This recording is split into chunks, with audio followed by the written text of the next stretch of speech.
আব্দুল আজিজের মা ছিলেন রোগাক্রান্ত, এই জন্য আব্দুল আজিজ যতটুকু উপার্জন করতেন তার অধিকাংশই মায়ের চিকিৎসার জন্য ব্যয় করতে হতো। বাকিটা দিয়ে সংসারটা কোনো রকমে চলে যেত। তবে এটা নিয়ে তাদের কোনো আক্ষেপ ছিল না। আব্দুল আজিজের মা বলতেন, আল্লাহ তাআলা আমাকে রোগ দিয়েছেন, আল্লাহ তাআলা আমাকে পরীক্ষা করছেন, এই জন্য আমি আল্লাহ তাআলার উপর অসন্তুষ্ট না। আর আল্লাহ তাআলার কাছে আমি রোগ মুক্তির জন্য যে বেশি করে চাইবো, তাও চাইতে ভয় পাই যদি আল্লাহ তাআলা নাখোশ হন। কারণ আল্লাহ তাআলা যাকে ভালোবাসেন তাকে অনেকগুলো জিনিস দেন, বাড়িতে মেহমান পাঠান, কন্যা সন্তান দান করেন, আবার রোগাক্রান্তও করেন। হতে পারে আল্লাহ তাআলা আমাকে ভালোবাসেন বলে এটা দিয়েছেন। তারপর আল্লাহর কাছে চাই, আল্লাহ তুমি আমাকে সুস্থতা দান করো। আল্লাহ তাআলা যেহেতু দান করছেন না, আমি এতেই সন্তুষ্ট। এই রকমের ঈমানওয়ালা একজন মহিয়সী নারী ছিলেন আব্দুল আজিজের মা। তো এই পরিবারের সদস্যরা কেমন হতে পারেন, তাদের আধ্যাত্মিক যেই শক্তি কেমন হতে পারেন, এটা তো বোঝাই যায়। যেহেতু আব্দুল আজিজ অনেক কষ্ট করে উপার্জনের চেষ্টা করতেন, কিছু বাড়তি উপার্জন তো দরকার হতোই। কিছু বাড়তি উপার্জনের জন্য অবশ্য আব্দুল আজিজ সবসময় কাজের পেছনেই একটু ছোটার চেষ্টা করতেন, যতটুকু সময় পাওয়া যেত আর কি। আব্দুল আজিজের লেখাপড়া খুব বেশি দূর হয়নি। সংসারের ঘানি টানতে একটা সময় লেখাপড়া বন্ধ হয়ে যায়। তবুও তিনি দমে না গিয়ে চেষ্টা চালিয়ে যেতে থাকেন। এরই মাঝে তিনি তাদের বাড়ির পার্শ্ববর্তী গ্রাম, একটা অনেক পুরনো জেলে গ্রাম, ওইখান থেকেই নাকি করাচি নামের উৎপত্তি হয়েছে। তো সুফি দরগাহ ও গরম পানির ঝর্ণার জন্য অনেক পরিচিত সেই পুরনো গ্রামটা। এটা ম্যাংঘো পীর বা মানঘো পীর নামে পরিচিত ওই এলাকাটা আর কি। কিছু ভয়ঙ্কর পাহাড়ি গুহা সহ বেশ কয়েকটি ঝর্ণা ওখানে রয়েছে। সচরাচর ওই এলাকাটি মানুষ এড়িয়ে চলতো, কারণ সুফি দরগাহ সহ করাচির পুরনো জেলেপল্লী ও ওই এলাকার কিছু পুরনো পাহাড়ি গুহা কেন্দ্রিক ভয়ঙ্কর কিছু রোমহর্ষক জিনপরি ও পিশাচদের ভয়ের ঘটনা প্রচলিত থাকা সহ ভয়ঙ্কর হিংস্র জন্তু জানোয়ার থাকার কারণে দিনের পর দিন এক প্রকার জনমানব শূন্য হয়ে পড়ে ওই সুফি দরগা সহ আশেপাশের পুরনো জেলেপল্লী ও বেশ কয়েকটা গ্রাম সহ ওই পাহাড়ি গুহাগুলো। আব্দুল আজিজ প্রায় মাছ ধরার জন্য ওই ভয়ঙ্কর ঘন জঙ্গল বিস্তৃত এলাকায় যাতায়াত করতেন। এমনকি ওই এলাকার খাল, নদী ও পাহাড়ি ঝর্ণার নিচে বড় গর্তগুলোতে প্রচুর মাছ পাওয়া যেত। যেহেতু ওখানে লোকজন কম যেত, মাছ ধরাও কম পড়তো, মাছগুলো বড় বড় হতো, এই জন্য উনি ওখানে যেতেন। আব্দুল আজিজ দাদু ভয়কে উপেক্ষা করে ছুটে যেতেন ওই এলাকার মাছ শিকারের জন্য। কথায় আছে না, দায়িত্ব এবং ক্ষুধা, না মানে বাঘের ভয়, না মানে কিছু। দায়িত্ব ক্ষুধা এমনই এক জিনিস। তো এক রাতে আব্দুল আজিজ মাছ ধরতে যান সেই পাহাড়ি ঝর্ণার ধারে। তবে জ্যোৎস্না থাকার কারণে সবকিছু ভালোভাবে স্পষ্ট দেখা যাচ্ছিল। আব্দুল আজিজ প্রতিদিনের মতো সেই এলাকাটিতে গিয়েছেন, তবে ওই রাতে উনি স্থানটি একটু পরিবর্তন করে বসেছেন। বেশ ভালো মাছ পাচ্ছিলেন। তো আব্দুল আজিজ দাদু হঠাৎ করে দেখেন একটি সাদা বড় বিড়াল, সাথে আরো কয়েকটি সুন্দর ছোট্ট ছোট্ট বাচ্চা রয়েছে ওই বিড়ালের। আব্দুল আজিজ দাদুর চারপাশে বেষ্টনী করে ঘুরছেন, মিউ মিউ শব্দ করে কিছু একটা বলার চেষ্টা করছে। আব্দুল আজিজ দাদু উনি অভাবী মানুষ ছিলেন, তারপরও নিজের ধরা মাছ থেকে পশুদেরকে যে খেতে দিবেন না এমনটা কিন্তু ছিলেন না। উনি মাছ ধরছেন, উনি বিশ্বাস করতেন যে ওনার আয়ের একটা অংশ এটা সাদাকা করে দিতে হবে। উনি কিন্তু সেটা করতেন, সেটা যাকেই হোক, যখন যেভাবে সুযোগ পেতেন সেটা করতেন। তো উনি যেটা করেন সেটা হচ্ছে যে ওই মাছ থেকে কিছু মাছ দিয়েছেন। যদিও বা এই বিড়ালটিকে দেখে অবাকই হয়েছেন, এরকম জঙ্গলের ভিতরে এত সুন্দর বিড়াল কোত্থেকে আসলো।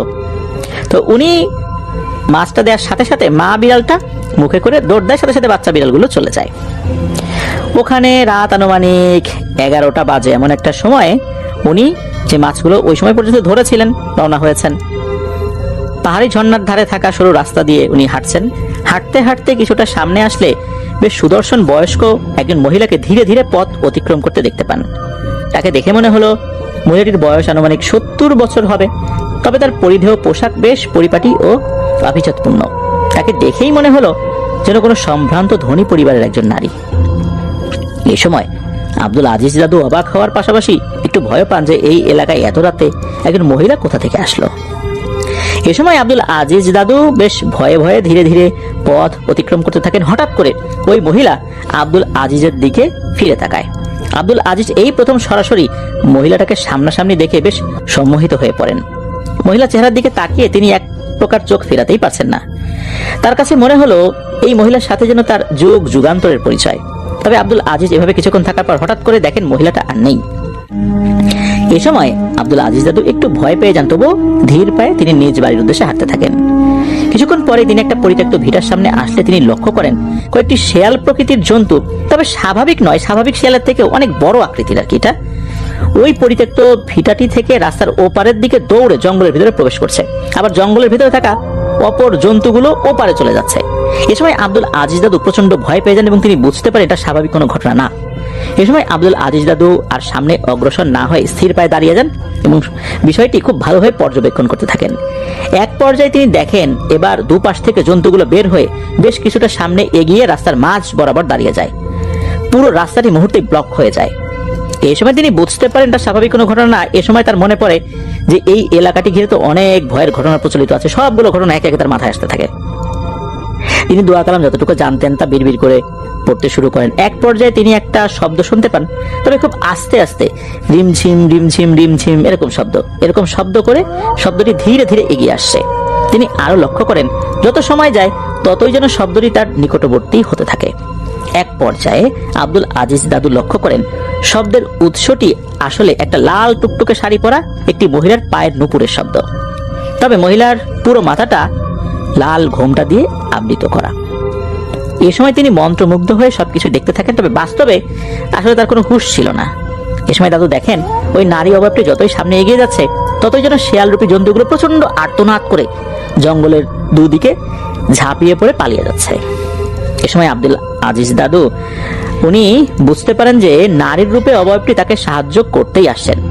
এ সময় তিনি ধীর পায়ে সামনের দিকে মানে তার বাড়ির দিকে অগ্রসর হতে থাকলেন। এ সময় দাদু বেশ কিছু পথ হাঁটার পর দেখলেন ওই মহিলাটি যেন অতি দ্রুত সামনের দিকে অগ্রসর হয়ে হঠাৎ জঙ্গল বেষ্টিত একটি বাগানে প্রবেশ করে অদৃশ্য হয়ে গেল। এ সময় আব্দুল আজিজ দাদু বুঝতে পারলেন যে এই মহিলা অবয়বটি আর যাই হোক তার কোনো ক্ষতি করেনি, বরং তাকে বাঁচিয়েছে। এক পর্যায়ে আব্দুল আজিজ দাদু বাড়িতে পৌঁছান গভীর রাতে। গিয়ে দেখেন তার মা, বোনেরা, তারপর দাদিও ছিল, সবাই জেগে আছেন।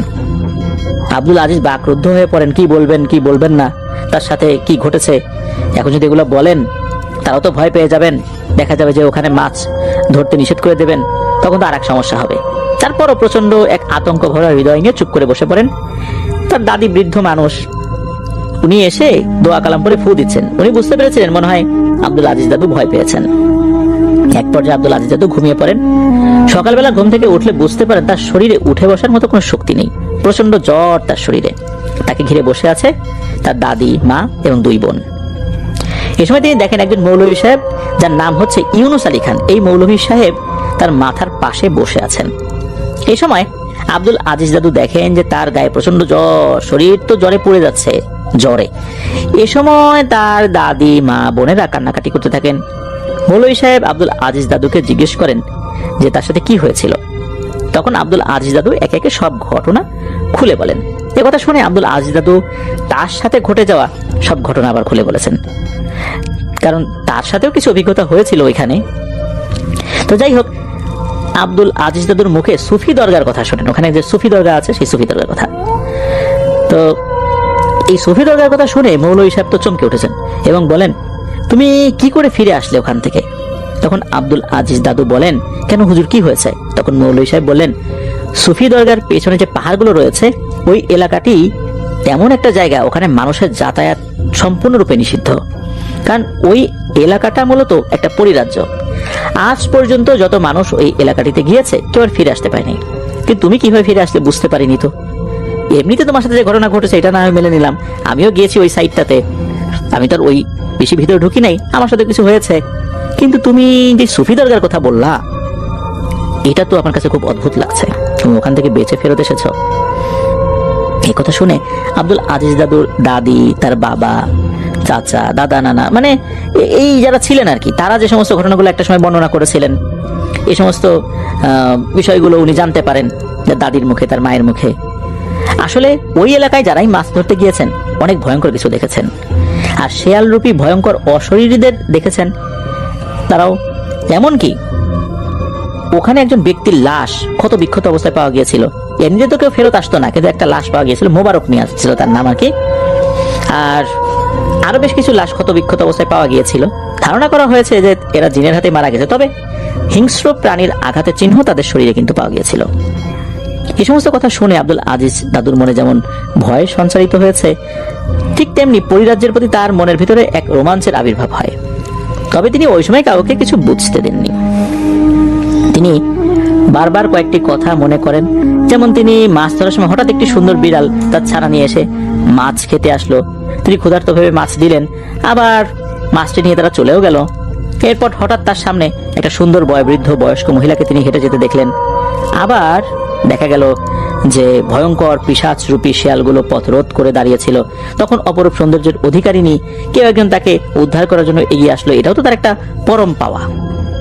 আব্দুল আজিজ দাদু তখনই মনে মনে পণ করেন, যে করেই হোক এই সুফি দরগা ও পরিরাজ্যে তাকে যেতেই হবে, যদি তার মৃত্যুও হয়। এই ভাবতে ভাবতে আব্দুল আজিজ দাদু আবার ঘুমিয়ে পড়েন, কারণ তার শরীর ছিল বেশ দুর্বল আর প্রচন্ড জ্বর। তিনি ঘুমিয়ে পড়ার পর একটি অদ্ভুত স্বপ্ন দেখেন, যেখানে বেশ কয়েকটি উঁচু পাহাড় রয়েছে। তিনি যেন একা একা সে পাহাড়ের নিচে হাঁটছেন এবং অনেক বড় বড় ভয়ঙ্কর শেয়াল রূপী কিছু হিংস্র জানোয়ার তাকে তাড়া করছে। তিনি প্রচন্ড জোরে দৌড়াতে দৌড়াতে বেশ কিছু সময় পরই তিনি একটি বিশাল প্রাসাদের সামনে এসে দাঁড়িয়ে যান। আব্দুল আজিজ দাদু এই সময় দেখেন নির্দিষ্ট একটা দূরত্বে দাঁড়িয়ে আছেন সেই শেয়ালগুলো, তার কাছে আসতে পারছে না। কোন একটা অদৃশ্য দেয়ালে মনে হচ্ছে আটকে গেছে ওরা। এই সময় হঠাৎ দাদু প্রাসাদের বাউন্ডারির ভেতরে ঢুকে পড়েন এবং বিশাল বড় একটা ফল এবং ফুলের বাগান দেখতে পান। তিনি এটা দেখে উনি মন্ত্রমুগ্ধ হয়ে যান। এই সময় দাদু খেয়াল করেন বাগানের একটি কোনায় বড় একটি বিড়াল আর তার সাথে কয়েকটি বাচ্চা রয়েছে। ওরা নিজেদের মধ্যে মানুষের মতো কথোপকথন করছে। এই সময় আব্দুল আজিজ দাদু মনে করে দেখেন যে আরে এ তো সেই বিড়াল যাকে উনি মাছ দিয়েছিলেন। তবে এ বিড়াল এখানে কেন? এই ভাবতে ভাবতেই আব্দুল আজিজ দাদুর ঘুম ভেঙে যায়। যাই হোক, ধীরে ধীরে আব্দুল আজিজ দাদু সুস্থ হয়ে যাবার পরে মৌলভী সাহেবের কাছে শোনা সেই পরিরাজ্যের কথা তার বারবার মনে পড়ে যায় এবং মনের ভিতর এক অদৃশ্য আকর্ষণ তৈরি হয়। ধীরে ধীরে আব্দুল আজিজ দাদুর জন্য কোনো কিছুই ভালো লাগে না, কোনো কিছুতেই মন বসে না। সারাক্ষণ শুধু তার ধ্যান একটাই, সেটা হলো ওই পরিরাজ্যে তাকে যেতেই হবে। আব্দুল আজিজ দাদু এক পর্যায়ে ছুটে যান তাদের গ্রামের শেষ মাথায় থাকা সেই মৌলভী সাহেবের বাড়িতে। মৌলভী সাহেব জানতে চান যে কি কারণে আসছেন, কি উদ্দেশ্য তার এখানে আসার। তখন আব্দুল আজিজ দাদু মৌলভী সাহেবকে বিষয়টি বলেন। বিষয়টি শোনার পর তিনি আব্দুল আজিজ দাদুকে দেন এক ধমক। তিনি বলেন, তুমি কি পাগল হয়ে গেছো? এ সময় তিনি বলেন যে তুমি কি জানো যে পরিরাজ্যে চাইলেই কেউ যেতে পারে না? কেউ যদি অতি উৎসাহিত হয়ে এই সুফি দরগা পার হয়ে ওই পাহাড়ে প্রবেশ করে তাহলে তার মৃত্যু অনিবার্য, এমনকি তাদের পরিবার পরিজন সহ একদম নিশ্চিহ্ন হয়ে যাবে। মৌলভী সাহেবের মুখে এমন কথা শুনে আব্দুল আজিজ দাদু বেশ কষ্ট পান। এ সময় মৌলভী সাহেব আব্দুল আজিজ দাদুকে শান্ত করে বলেন যে তুই একদিন আসিস ভাই, তাহলে তোকে কিছু কথা বলবো, তাহলে তুই বুঝতে পারবি। এরকমে চলতে থাকে আরো কিছুদিন। আব্দুল আজিজ দাদু একদিন মাছ ধরতে যান বেশ কিছু দূরে ওই সুফি দরগার কাছাকাছি। হঠাৎ তিনি মৌলভী সাহেবকে দেখতে পান। এক পর্যায়ে আব্দুল আজিজ দাদু মৌলভী সাহেবকে সালাম দেন। মৌলভী সাহেব সালামের উত্তর নিয়ে বলেন, আয় ভাই, একটু গাছের ছায়ায় বসি আর গল্প করি। এই সময় আব্দুল আজিজ দাদু মৌলভী সাহেবের ডাকে সাড়া দিয়ে তার কাছেই আসেন। এক পর্যায়ে মৌলভী সাহেব আব্দুল আজিজ দাদুকে নিয়ে একটি গাছের নিচে বসে পড়েন ও সুফি দরগা সহ পাহাড়ের অপর প্রান্তে থাকা পরিরাজ্যের গল্প শুরু করেন। এ সময় মৌলভী সাহেব দাদুকে বলেন, আজ থেকে কয়েকশো বছর আগে এই সুফি দরগার যে গুহাটি রয়েছে, এখানে একজন সুফি সাধক ছিলেন, যিনি ছিলেন আধ্যাত্মিক সাধনার এক উজ্জ্বল নক্ষত্র। তার প্রতিষ্ঠিত এই সুফি দরগায় হাজার হাজার মানুষ আসতেন, ধর্ম বর্ণ নির্বিশেষে।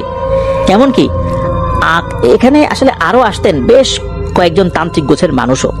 এছাড়াও এই সুফি দরগার যে আস্থানটি রয়েছে, ওখানে নির্দিষ্ট একটি স্থানে মানুষের পাশাপাশি জিন ও পরীদের আসা যাওয়ার কথাও উল্লেখ পাওয়া যায়। এমনকি এক পূর্ণিমার রাতে কয়েক হাজার মানুষের উপস্থিতিতে সুফি দরগার সেই বিখ্যাত সাধক যখন সাধনায় ব্যস্ত, তখন একদল কুচক্রী ও ভয়ঙ্কর কালো জাদু বিদ্যায় পারদর্শী তান্ত্রিক, যারা শুধু এখানে আসা যাওয়া করতেন পরিরাজ্যের তথ্য পাওয়া সহ পরিরাজ্য কিভাবে দখল করা যায় এই অসৎ উদ্দেশ্যে। এমন এক ভরা পূর্ণিমার রাতে পরিরাজ্যের একজন বাসিন্দা, যার নাম ছিল নূরজাহান, তার বাবা এই সুফি সাধকের ভক্ত ছিল। তার একমাত্র কন্যার বিয়ের কথা কথাবার্তা বলার একটা কাজ চলছিল। তিনি আশা ব্যক্ত করেছিলেন যে তার গুরু এই আধ্যাত্মিক সাধক তার প্রতিষ্ঠিত এই সুফি দরগায় বসে তার মেয়ের বিয়ের কাজ সম্পন্ন হবে এবং তার কন্যার সেই বিয়ের অনুষ্ঠানে তিনি দরগায় উপস্থিত সবাইকে পেট পুরে আপ্যায়ন করবেন। এই কথাটি একদল দুষ্টু কুচুকরি জিন দ্বারা আগে খবর পেয়ে যায় এই অসৎ উদ্দেশ্যে আসা তান্ত্রিকগুলো। ওই দুষ্টু তান্ত্রিকের দল ওই জিনেদের মাধ্যমে আরো জানতে পেরেছিল যে এই জিনের মেয়ে নূরজাহানের বিয়ে হচ্ছে, আর এই নূরজাহানের কাছে এমন এক আংটি রয়েছে, তা যদি কোনো প্রকারে হস্তগত করা যায় তাহলে পুরো পরিরাজ্য তারা নিয়ন্ত্রণ করতে পারবে। তবে এত কিছু ঘটলেও কোনো প্রকার আসলে এই চক্রান্ত সম্পর্কে সুফি সাধক জানতে পারেননি। এভাবে আরো বেশ কিছুদিন চলতে চলতে হঠাৎ একদিন চলে আসে সেই অনাকাঙ্ক্ষিত দিন।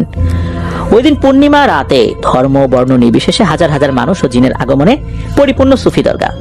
এ সময় সুফি সাধক যখন রাত আনুমানিক 12টার পরে ঘোষণা করেন একটি বিয়ে সম্পন্ন হওয়ার কথা, এবং মানুষের বেশে সুফি সাধকের সামনে যখন উপস্থিত হন নূরজাহান পরী, তার বাবা সহ পরিবারের অন্য সমস্ত সদস্যরা, ঠিক সেই সময় কেউ কিছু বুঝে ওঠার আগেই একদল কালো জাদু বিদ্যায় পারদর্শী তান্ত্রিক এবং তাদের অনুসারী জিনেরা আক্রমণ করে বসে সুফি সাধকের উপর। শুধু তাই নয়, নূরজাহান পরী আর তার পরিবারের উপর আক্রমণ করে বসে। বিয়ের অনুষ্ঠানে যেহেতু তারা এসেছেন, তারা তো ওভাবে যুদ্ধের প্রস্তুতি নিয়ে আসেননি, তারপরও তাদের বেশ কিছু দেহরক্ষিত থাকেই। এক পর্যায়ে সুফি সাধক শাহাদত বরণ করেন। একজন নিরীহ আধ্যাত্মিক সাধক নিরস্ত্র অবস্থায় উনি শাহাদত বরণ করেন। এমন ভাবে অতর্কিত হামলা চালানো হয়েছিল, উনি প্রতিরোধ করার কোনো সুযোগই পাননি। উনি যে কোনো দোয়া দুরুদ পড়বেন বা এটাকে প্রতিহত করার জন্য কোনো ওজিফা করবেন, সেই সুযোগটাও পাননি। কারণ বিয়ের অনুষ্ঠান হচ্ছে, ওনার ভক্ত জিন সর্দার তার মেয়েকে নিয়ে আসছেন, বিয়ের অনুষ্ঠান হবে, তখন তো বিভিন্ন ব্যস্ততা কাজ করে, সবাই ঠিকঠাক মতো খাবার পাচ্ছে কিনা বা এটার আনুষ্ঠানিকতা কিভাবে হবে, তখন তো ওনার মাথার ভিতরে এগুলো ছিল না। আর এটা এমন গোপনে করা হয়েছিল যে কেউ বুঝতে পারেনি। আসলে গায়েবের বিষয়ে আল্লাহ তাআলা ভালো জানেন। যে যত বড় সাধকই হোক, অনেক বিষয় আল্লাহ না চাইলে কেউ জানতে পারবে না। আল্লাহ তাআলা তার মৃত্যু ওভাবেই লিখে রেখেছিলেন, তাই হয়েছে। তো যাই হোক, সুফি সাধক শাহাদাত বরণ করেন এবং বন্দী হয় নূরজাহান পরী এবং তার হবু বর। এছাড়াও সেই ভয়ঙ্কর যুদ্ধে উভয় পক্ষেরই বেশ কিছু লোক নিহত হয়। কয়েকজন তান্ত্রিকও মারা গিয়েছিল সেখানে, তাদের অনুসারী বেশ কিছু দুষ্টু জিন নিহত হয়, বাকিরা বেঁচে গিয়ে পালিয়ে যায়। অন্যদিকে নিজের কন্যার চেয়েও নিজের রাজ্য বড়, অন্যান্য জিন এবং তাদের পরিবারকে রক্ষা করতে হবে, যেহেতু তার বাবা জিন সর্দার। এই দায়িত্ব পালনের জন্য নূরজাহান পরীর বাবা উনি দ্রুত তার অনুসারীদেরকে নিয়ে তাদের রাজ্যে প্রবেশ করে কঠোর প্রতিরোধ গড়ে তোলেন। কেননা তারা সবাই এখানে, রাজ্য অনেকটাই অরক্ষিত অবস্থায় রয়েছে, সবাই উৎসবের আমেজে রয়েছে। এখান থেকে তারা যখন আবার ওখানে যাবেন, সেখানেও তো উৎসব চলতে থাকবে, কেউ তো এরকম প্রতিরোধ করার অবস্থায় নাই। তখনই হয়তোবা দুষ্টু জিনেরা যুদ্ধের অস্ত্রশস্ত্র নিয়ে তারা সেখানে আক্রমণ করে ব্যাপক গণহত্যা চালাবে। এই জন্য তিনি যখন দেখতে পারলেন তার মেয়ে এবং মেয়ের হবু জামাতা বন্দী হয়ে গেছে, তিনি আর দেরি না করে দ্রুত নিজের যেই রাজ্য সেটা রক্ষার জন্য সেখানে চলে যান এবং সেখানে থেকে প্রতিরোধ গড়ে তোলেন। সুফি সাধকের সাথে এই দুষ্টু চক্রান্তকারী তান্ত্রিক ও তাদের অনুসারী জিনেদের ভিতর মতবিরোধ শুরু হলে তিনি বলেছিলেন এই অঞ্চলে কোনো কালো জাদু চর্চা চলবে না, যে কারণে কালো জাদুতে পারদর্শী জিন এবং তান্ত্রিককে উনি বন্দী করে রেখেছিলেন এবং এই বন্দিটা করেছিলেন নূরজাহান পরী তার বাবার সহযোগিতায়। মূলত এখানে যখন বেশ কিছু তান্ত্রিকরা এই জঙ্গলে আসা যাওয়া করত এবং তাদেরকে সহযোগিতাও করত কিছু শক্তিশালী ভয়ঙ্কর পিশাচ, তখন এদের কাজে বাধা হয়ে দাঁড়িয়েছিলেন এই সুফি সাধক। এদিকে সুফি সাধক যে সবকিছু জানতেন বিষয়টা এরকম না, বিশেষ করে নূরজাহান পরীর অ্যাক্টিভিটিস গুলো। নূরজাহান পরী যখন দেখলেন যে এখানে এই দুষ্টু তান্ত্রিকদের আগমন ঘটেছে, তারা এই পিশাচদেরকেও শক্তিশালী করছে, পিশাচরাও ওই তান্ত্রিকদেরকে শক্তিশালী করছে, তখন কিন্তু এই পরিরাজ্য থেকেও তাদের উপরে আক্রমণ চালানো হয়, যার কারণে তারাও কিন্তু এই নূরজাহান পরীর উপর ক্ষিপ্ত ছিল। আর এই যে সুফি দরগার যিনি দরবেশ ছিলেন, উনি কিন্তু এইটা প্রতিহত করার চেষ্টা করেছিলেন। উনি একজন আধ্যাত্মিক ক্ষমতা সম্পন্ন দরবেশ ছিলেন, উনি তো আসলে ওইভাবে যুদ্ধবিদ্যায় পারদর্শী ছিলেন না। উনি ওনার জায়গা থেকে চেষ্টা করেছিলেন যে কোনোভাবেই যেন এটা না হয়। কিছু কিছু তান্ত্রিক, এরা যে আসলে তান্ত্রিক এটা বুঝতে দেয়নি, ওরা নিজেদেরকে এমন ভাবে মায়াজালে আচ্ছাদিত করে রেখে এখানে এসেছিল, তারা ধর্মকর্ম শেখার জন্য এসেছে, যার কারণে কিন্তু এই সুফি দরবেশ উনি বুঝতে পারেননি যে আসলে ঘটনাটা কি। ওরা খুব অল্প সময়ের মধ্যেই ধরা পড়ে যাবে এটাও জানতো, কারণ এরকম দুষ্ট লোকজন এখানে আসলে একটা সময় না একটা সময় তো তারা ধরা পড়েই যাবে। এই জন্য খুবই অল্প সময়ের মধ্যেই তারা যেন তাদের কার্য হাসিল করতে পারে, এরকম একটা পরিকল্পনা ছিল। তো যেহেতু এই ধরনের একটা ঝামেলা আগে থেকে হয়েছিল, যার কারণে এই সুফি দরবেশ এবং নূরজাহান পরীর উপর অনেক আগে থেকে এই তান্ত্রিক এবং দুষ্ট জিনেদের একটা ক্ষোভ ছিল। এর থেকেই মূলত শত্রুতা শুরু। এ সময় মৌলভী সাহেব আব্দুল আজিজ দাদুকে বলেন যে মৌলভী সাহেবের দাদা আব্দুল ময়নাল আলী খান ছিলেন একজন বড় মাপের রাখি। তার পিতার দাদা সরাসরি ছিলেন এই সুফি সাধকের অনুসারী এবং তার আস্তানা এই যে সুফি দরগায় নিয়মিত যাতায়াত ছিল তার। সেই সুবাদে তিনি এই ঘটনা জানতে পেরেছেন আর কি, বংশ পরম্পরায় এই ঘটনাগুলো জানতে পেরেছেন। এ সময় মৌলভী সাহেব আরো বলেন, সেই তান্ত্রিক ও তাদের অনুসারী দুষ্ট চক্রান্তকারী জিনেদের দ্বারা সুফি দরগার পীর সাহেব আক্রান্ত হলে তাৎক্ষণিকভাবে মৌলভী সাহেবের পিতার দাদা ময়নাল সাহেবের দাদা ও তার কিছু সাথী সেই তান্ত্রিকদের মোকাবেলা করেছিলেন এবং তাদের সাথে থাকা দুষ্ট চক্রান্তকারী জিনেদের একটা নির্দিষ্ট স্থানে বন্দী করে রাখেন, যারা শেয়াল রূপে মানুষদেরকে হত্যা করে, তবে নির্দিষ্ট একটা এলাকার বাইরে ওরা যেতে পারে না। এ সময় মৌলভী সাহেব আরো জানান যে যতটুকু অনুমান করা যায়, তবে সেই নূরজাহানপুরী এবং তার বরকে এই সুফি দরগার দক্ষিণ পাশের কোন একটা পাহাড়ের পাদদেশে বন্দী করে রাখা হয়েছে। যদিও বা তাদের উদ্ধারে একাধিকবার চেষ্টা করা হয়েছে, একাধিকবার অভিযান চালানো হয়েছে, পরিরাজ্যের জিনেরা সেটা চালিয়েছে, তবে বারবারই তারা ব্যর্থ হয়েছে, কারণ মানুষ দ্বারাই নাকি এটা শুধু সম্ভব হবে। তবে সব ধরনের মানুষ দ্বারা নয়, বিশেষ কিছু মানুষ আছে যাদের জন্ম ও পুষ্টিগতভাবে এমন বৈশিষ্ট্য থাকে যা অন্য কারো মধ্যে থাকে না, যেমন প্রচলিত আধ্যাত্মিক বা অলৌকিক গুণ, অতিমাত্রায় অন্তর্দৃষ্টি, কারো মনের অবস্থা বা ভবিষ্যৎ পরিস্থিতি আগেভাগেই আল্লাহর রহমতে অনুভব করতে পারা, স্বপ্নে পূর্বাভাস পাওয়া। তো কিছু কিছু মানুষ থাকে না যে তারা স্বপ্নে এমন কিছু ঘটনা দেখেন যেটা পরে বাস্তবে ঘটে। তারপর অন্যের কষ্ট অনুভব করার ক্ষমতা, অন্যের আবেগ বা দুঃখ গভীরভাবে অনুভব করতে পারা, ধ্যান বা প্রার্থনায় গভীর অভিজ্ঞতা, ধ্যানের সময় অদ্ভুত প্রশান্তি, আলো, শব্দ বা উপস্থিতি অনুভব করা, হিলিং বা নিরাময় ক্ষমতা, স্পর্শ, দোয়া বা শক্তির মাধ্যমে মানসিক প্রশান্তি দেওয়ার ক্ষমতা থাকে না কিছু মানুষের। এরপর টেলিপ্যাথি, দূর থেকেও কোনো ধরনের যোগাযোগ মাধ্যম ছাড়াই কারোর সাথে কথাবার্তা বলা যায়। তো এই ধরনের আধ্যাত্মিক ক্ষমতা যাদের মধ্যে আছে তারাই শুধু এই কাজটি করতে পারবেন। আর তখন মৌলভী সাহেব বলেন, আব্দুল আজিজ, তুমি জন্মগতভাবেই এই ধরনের গুণাবলীর অধিকারী, কিন্তু তুমি সেটা জানো না। এ সময় মৌলভী সাহেব আব্দুল আজিজ দাদুকে আরো বলেন, তুমি প্রথমে যে বিড়ালটিকে দেখেছিলে আসলে ওরাও পরিরাজ্যের কিছু পাহারাদার জিন, বিড়াল রূপে ঘুরে বেড়ায়। পরবর্তী সময় যে বয়স্ক ভদ্র মহিলাকে দেখেছো সে আসলে বন্দী নূরজাহানপুরীর মা। সে নূরজাহানের চিন্তায় মগ্ন, সে সবসময় নিজ মেয়ের বন্দী এলাকায় ঘুরে বেড়ায় এবং এই এলাকায় যদি কোনো ভালো মানুষ প্রবেশ করে তখন ভয়ঙ্কর পিশাচদের রোশনাল থেকে তাদেরকে উদ্ধার করে এবং সে আশায় থাকে কখন একটা ভালো মানুষ আসবে, সে তার মেয়েকে এই বন্দী দশা থেকে উদ্ধার করবে। আর ওই যে রিমঝিম রিমঝিম শব্দে এগিয়ে আসা লাল শাড়ি পরিহিতা ও লম্বা ঘোমটা টানা সুন্দরী মেয়ে, সেও একজন খুবই শক্তিশালী পাহারাদার নারী জিন। এর এতটাই শক্তি যে কয়েকশো দুষ্টু যোদ্ধা জিন যদি ওর সাথে লড়াই করতে আসে ওদের সবাইকে অল্প সময়ের মধ্যে মেরে ফেলবে, এমন যুদ্ধবিদ্যায় পারদর্শী। এও পাহারা দেয় এখানে। এ সময় মৌলভী সাহেব আরো বলেন, ওই দিন যদি তিনি এগিয়ে না আসতেন তাহলে ভয়ঙ্কর পিশাচের দল তোমাকে তো ছিঁড়ে ছিন্ন ভিন্ন করে ফেলতো। এ সময় মৌলভী সাহেব আব্দুল আজিজ দাদুকে আরো বলেন যে আমার পূর্বপুরুষ দাদার দাদা সেই ময়নাল সাহেব বলে গেছেন, যদি আমার পরবর্তী বংশধরদের ভিতর কেউ সেই বন্দি পরি ও তার বরকে উদ্ধার করতে পারে তাহলে আমি কিছুটা হলেও ঋণমুক্ত হব, কারণ এই পরিরাজ্য থেকে অনেক সহযোগিতা পেয়েছি আমি। এ সময় মৌলভী সাহেব আরো বলেন, তোমার ভিতর এমন কিছু আল্লাহ প্রদত্ত শক্তি রয়েছে যা শুধু ভালো কাজের জন্যই। তোমার সদিচ্ছা ও মহান আল্লাহর দয়া থাকলে অনেক অসাধ্যকে সাধন করা ইনশাল্লাহ সম্ভব হবে। এই কথা শেষে মৌলভী সাহেব আব্দুল আজিজ দাদুকে বলেন যে তোমার সাথে যা যা ঘটেছে এবং ঘটবে, এছাড়াও আমি যে তোমাকে সব বিষয় বলেছি সে সম্পর্কে কাউকেই এখন কিছু বলা যাবে না, এখন কিছু জানাজানি হলে হিতে বিপরীত হতে পারে। এ সময় মৌলভী সাহেব দাদুর হাতে উর্দুতে লেখা ছোট্ট একটা চিরকুট দিয়ে চলে আসার সময় বলেন, তুমি যদি তোমার লক্ষ্যে পৌঁছাতে চাও তাহলে নিয়মিত এই আমলগুলা করতে হবে। 5 ওয়াক্ত নামাজ শেষে নিয়মিত তাহাজ্জুদ তো পড়তেই হবে, বিশেষ করে 5 ওয়াক্ত নামাজ তো পড়তেই হবে, নিয়মিত তাহাজ্জুদ আদায় করতে হবে, আর 5 ওয়াক্ত নামাজ শেষে এই আমলগুলো করতে হবে। তাহলে আল্লাহ তাআলা এই পথকে অনেকটাই সহজ করে দেবেন ইনশাআল্লাহ। এই সময় মৌলভী সাহেব আরো বলেন, তোমার জন্ম শুধু সংসার জীবন করার জন্য নয়, আল্লাহ চান তো তোমার দ্বারা অনেকের উপকার হবে ইনশাআল্লাহ, অনেক জটিল সমস্যার সমাধান আল্লাহ তাআলা করাবেন।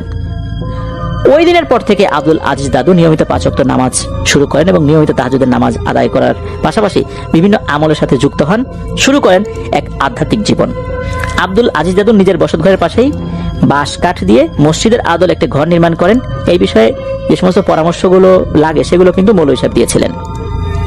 খুব সুন্দর পরিপাটি করে সাজানো গোছানো ঘরটিতে তিনি নিয়মিতভাবে বসবাস শুরু করেন।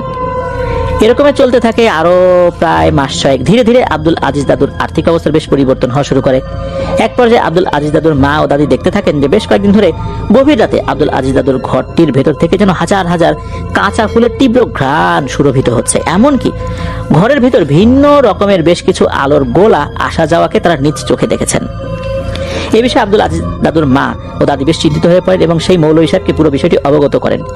এক পর্যায়ে মৌলভী সাহেব আব্দুল আজিজ দাদুর মা এবং দাদিকে আশ্বস্ত করে বলেন যে ভয় পাবেন না, আব্দুল আজিজ ঠিক পথেই আছে, খুব ভাগ্যবান সে। যা কিছু দেখেন বা দেখছেন বা দেখবেন কারো কাছে শেয়ার করবেন না, ওকে কোনো প্রকার বাধাও দেবেন না, আর ওর ঘরে বিনা অনুমতিতে কেউ ঢুকবেন না, তাহলে কিন্তু ওর ক্ষতি হবে, আপনাদের কিছু হবে না। এই বলে মৌলভী সাহেব তাদেরকে বিদায় দেন। একদিন বৃহস্পতিবার গভীর রাতে তাহাজ্জুদের নামাজ শেষে আব্দুল আজিজ দাদু যান নামাজে বসে থাকা অবস্থাতে আব্দুল আজিজ দাদু তো ওখানে বসে ছিলেন আর কি। তো হঠাৎ করে উনি এক নারী অবয়বকে খুব দারুণ কারুকার্য খচিত পোশাক পরিহিতা অবস্থায় তার সামনে উপস্থিত হতে দেখেন। এ সময় তারা উভয় সালাম বিনিময় করেন। এ সময় আব্দুল আজিজ দাদু তার কাছে তার নাম জানতে চাইলে তিনি নিজেকে মাহিরা বিনতে মিশকাত ইবনে মেহরিন নাম বলে আত্মপ্রকাশ করেন। এ সময় আব্দুল আজিজ দাদু তার কাছে আসার কারণ জানতে চাইলে এ সময় নাকি তার হাতে একটা চিরকুট দিয়ে জানান যে আমাদের পরিরাজ্যের বনু সাফা গোত্রের প্রধান আপনাকে আমাদের রাজ্যে আমন্ত্রণ জানিয়েছেন। এই কথা শুনে আব্দুল আজিজ দাদু প্রচন্ড ভয় পেয়ে যান। এ সময় আগত সেই নারী অবয়ব বলে ওঠেন, আপনার কোনো ভয় নেই, আপনি চিরকুটটি পড়ুন। এ সময় আব্দুল আজিজ দাদু চুপচাপ চিরকুটটি পড়তে থাকেন। চিরকুটটিতে কি লেখা ছিল সেটা কারোর সাথে শেয়ার করা নিষেধ থাকায় সেটা আর কখনোই কেউ জানতে পারেনি। দাদু সেই নারী অবয়বের সাথে যাওয়ার জন্য ঘরের বাইরে এসে দুটো ঘোড়া সদৃশ জানোয়ার দেখতে পান যা একটি গাড়িকে বহন করছে। তবে এগুলো ঘোড়া ছিল না, এটা যে আসলে কোন প্রাণী ছিল এটা উনি বুঝতে পারেননি। সেই নারী অবয়ব বলেন, আপনি নির্ভয়ে উঠুন দাদু। এক পর্যায়ে গাড়িতে উঠে বসার পর তিনি দেখতে পান প্রচন্ড গতিতে গাছের উপর দিয়ে ওই গাড়িটা উড়ে চলে যাচ্ছে। তাকে কিন্তু চোখ বন্ধ করে থাকতে বলা হয়নি। ওই অনেক সময় আমরা শুনি না যে আপনি চোখ বন্ধ করুন, আমরা না বলা পর্যন্ত খুলবেন না, বিষয়টা এরকম না। ওনাকে কিছুই বলেনি, উনি নিজেই দেখলেন যে গাড়িটা আস্তে আস্তে শূন্যে উঠে গেল এবং গাছের উপর দিয়ে উড়ে যাচ্ছে। দাদু নিজে থেকেই ভয়ে একটা সময় চোখ বন্ধ করে ফেলেন। দাদু একটা সময় বুঝতে পারলেন গাড়িটা থেমে গেছে। তখন অবশ্য উনি চোখ খোলেন নাই। ওই নারী অবয়ব তখন বলে যে দাদু চোখ খোলেন। যদিও তার বয়স কম ছিল, তাকে দাদু বলেই সম্বোধন করেছেন। তখন আব্দুল আজিজ দাদু দেখেন যে বিশাল জঙ্গল বিস্তৃত একটা এলাকা, শুধু ফল ফুলের বাগানে চোখে বেশি পড়ছে, বিভিন্ন প্রজাতির পাখি উঠছে, এছাড়াও বিভিন্ন ধরনের মানুষ যে যার মতো করে হেঁটে যাচ্ছে। তবে তাদের যে চেহারা আমাদের মানুষের যেরকম চেহারা হয় এরকমই আর কি, মানে মানুষের চেহারার সাথে 95% মিল রয়েছে। দাদু এরকমের বেশ কিছু সময় সেখানে অতিবাহিত করেন। এরপর উনি পৌঁছান বিশাল এক অট্টালিকার সামনে। তখন দাদু দেখতে পান কয়েকজন নারী পুরুষ মিলে দাদুকে রিসিভ করার জন্য অপেক্ষা করছে। এ সময় দাদু দেখেন তার সাথে রয়েছে সেই নারী অবয়ব যেই অবয়বটিকে উনি দেখেছিলেন জঙ্গলের ভেতরে। তো যাই হোক, তারা দাদুকে ভেতরে নিয়ে যান, প্রাসাদের ভেতরে একটা গোপন কক্ষে নিয়ে যান। গোত্র প্রধান, তার নাম হচ্ছে আব্দুল মান্নান, তিনি আব্দুল আজিজ দাদুকে শুরু থেকে বলা শুরু করেন যে কি কি ঘটনা ঘটেছে। এক পর্যায়ে তিনি দাদুকে বলেন যে দেখো, আশরাফুল মাখলুকাত হচ্ছে সৃষ্টির সেরা, তোমার ভিতর যে গুণ মহান আল্লাহ সুবহানাহু ওয়া তাআলা দিয়েছেন, ইনশাআল্লাহ তুমি পারবে আমাদেরকে এই বন্দি দশা থেকে উদ্ধার করতে, এই বিপদ থেকে মুক্ত করতে, যদিও বা তোমার জীবনের ঝুঁকি রয়েছে। এই সময় আব্দুল আজিজ দাদু কিছু সময় ভেবে বলেন, হ্যাঁ আমি রাজি, তবে আমার অসহায় মা, ছোট দুটি বোন আর দাদি রয়েছে, আমি ছাড়া তাদের দেখার তেমন কেউই নেই। এই সময় তিনি দাদুকে আশ্বস্ত করে বলেন, তুমি ভয় পেও না, তোমাকে আমাদের পরিবারের একজন সদস্য হিসাবেই দেখেছি, তোমার পরিবারের দায়িত্ব আমাদের। এই সময় তারা ওখানে দাদুকে কিছু ফল ও মিষ্টি খেতে দেন এবং তার পরিবারের জন্য কিছু ফল ও মিষ্টি উপহার হিসেবে পাঠিয়ে দেন। ফজর ঠিক আগ মুহূর্তে দাদুকে নিয়ে সেই নারী অবয়ব তার বাড়িতে পৌঁছে দিয়ে সে তার মতো করে নিজ গন্তব্যে চলে যায়। এই সময় দাদু ফজর নামাজ শেষে ঘুমিয়ে পড়েন। এক পর্যায়ে দাদু সেই নারী অবয়বটিকে স্বপ্নে দেখেন একটি খুব সুন্দর ফুল নিয়ে হাসি মুখে তার দিকে ফ্যাল করে তাকিয়ে আছেন। এটা দেখে দাদুর ঘুম ভেঙে গেলে তিনি বাইরে থেকে সেই ইউনুস মৌলভী, যিনি মোহাম্মদ ইউনুস সাহেব, যাকে আমরা মৌলভী সাহেব বলে অভিহিত করেছি, তাই সেই মৌলভী সাহেবের কণ্ঠ শুনতে পান। তিনি ডাকাডাকি করছেন দাদুকে। দাদু বাইরে চলে আসছে, তিনি হাসি মুখে বলেন, কি কেমন কাটলো ওখানে তোমার? তুমি তো ইতিমধ্যেই সবকিছু অবগত হয়েছ। যাই হোক, আজ এশার নামাজ বাদ, তোমার সাথে আলোচনা আছে। এই বলে এই ইউনুস মৌলভী সাহেব চলে গেলেন নিজ গন্তব্যে। ওই দিন এশার নামাজ শেষে আব্দুল আজিজ দাদুকে মৌলভী সাহেব ডেকে নিয়ে যান তার বাড়িতে। এ সময় মৌলভী সাহেব বেশ কিছু সময় ধরে আলোচনা শেষে একটা চামড়ার মলাটে বাঁধা বই বের করেন। এক পর্যায়ে সেই মলাটের ভেতর থেকে বের করেন বাঘের চামড়ায় খচিত আরবিতে লেখা একটি নকশা, যেখানে রয়েছে বিভিন্ন আকৃতির ভয়ঙ্কর পিশাচ জিনের ছবি সহ ভয়ঙ্কর জঙ্গল ও বিশাল বিশাল প্রাসাদের ছবি। বোঝাই যাচ্ছে এটা এই পরিস্থানের একটা ম্যাপ হতে পারে। এ সময় মৌলভী সাহেব দেখালেন বিশাল এক নদীর ছবি, যার চারপাশে বিশাল বেষ্টনী দিয়ে রয়েছে বড় বড় পাহাড় পর্বত নদী, আর ঠিক নদী ও পাহাড়ের মাঝেই রয়েছে একটি বিশাল এলাকা। মার্ক করে দেখিয়ে মৌলভী সাহেব বলেন এখানে রয়েছে বিশাল বিশাল কিছু পিশাচ শ্রেণীর জিনেদের অট্টালিকা। এর পাশেই রয়েছে বেশ বড় একটি জঙ্গল বেষ্টিত এলাকা। এরপরে রয়েছে অসাধারণ সৌন্দর্যের অধিকারী একটি ফুল ফলে সজ্জিত এক বিশাল এলাকা। এটাই পরিস্থান। তখন মৌলভী সাহেব দাদুকে বলেন যে আব্দুল আজিজ, এই পিশাচদের এলাকা নদী ও পাহাড়ের মাঝেই সেই নবদম্পতি পরী ও তার হবু বরকে বন্দী করে রাখা হয়েছে বহুদিন যাবত। এখান থেকে তোমাকে আগামী পূর্ণিমায় যেতে হবে। মূলত আগামী পূর্ণিমার রাতে উদ্ধার করতে হবে একটি বিশেষ পাত্র। তোমাকে মনে রাখতে হবে নির্দিষ্ট সময়ের ভেতর তোমাকে সেই পাত্রটি মাটি খুঁড়ে উদ্ধার করে উন্মুক্ত করতে হবে, নতুবা ওই পরী আর তার হবু বর সহ তুমি ঘটনাস্থলেই মারা যাবে। এ সময় মৌলভী সাহেব বলেন যে আব্দুল আজিজ, তোমার সহযোগিতার জন্য ৩৯ জন কোরআনের হাফেজ থাকবে এবং কয়েকজন শক্তিশালী মুসলিম জিন থাকবে। মনে রাখবে যে কোনো মূল্যে হোক তোমাকে উদ্ধার করতেই হবে, নতুবা তোমার সাথে সাথে তারাও মারা যাবে, কেউই বেঁচে ফিরে আসতে পারবে না। আর তুমি যদি ওটা সফলভাবে উদ্ধার করতে পারো তাহলে ওই পিশাচদের এলাকায় এমন এক দুর্যোগ তৈরি হবে তা সামাল দেয়া কিন্তু ওই পিশাচদের পক্ষেও সম্ভব নয়। এ সময় আব্দুল আজিজ দাদু মৌলভী সাহেবকে বলেন যে আপনি চিন্তা করবেন না, যদি আমার জীবনও চলে যায় তবুও আমি ইনশাল্লাহ এই কাজ করবই। এ সময় তিনি আরো বলেন, অন্যায়ের প্রতিবাদ করতে গিয়ে যদি জীবন যায় তাতে কি হবে? যদি জীবনের বিনিময়ে সত্য ন্যায় প্রতিষ্ঠা করতে পারি তার চেয়ে পরম সৌভাগ্যের বিষয় কি আর কিছু হতে পারে? এ সময় মৌলভী সাহেব আব্দুল আজিজ দাদুকে পূর্ব প্রস্তুতি নিতে বললেন। খুব শীঘ্রই যেতে হবে এই কাজ করতে। এদিকে আব্দুল আজিজ দাদু উক্ত বিষয়ে পূর্ব প্রস্তুতি স্বরূপ তার সব কাজ সম্পন্ন করেন। এদিকে হঠাৎ একদিন গভীর রাতে সেই অপরূপা সুন্দরী নারী অববেশে হাজির হয়। সালাম বিনিময় শেষে কিছু গুরুত্বপূর্ণ কথা বলেন যে তাদের গোত্রপ্রধান একটি চিঠি পাঠিয়েছেন যেন মৌলভী সাহেবের সাথে চিঠির বিষয়টি আলাপ আলোচনা করে সিদ্ধান্ত গ্রহণ করেন। এদিকে চিঠিটি পৌঁছে সেই নারী অভাবটি অদৃশ্য হয়ে যান।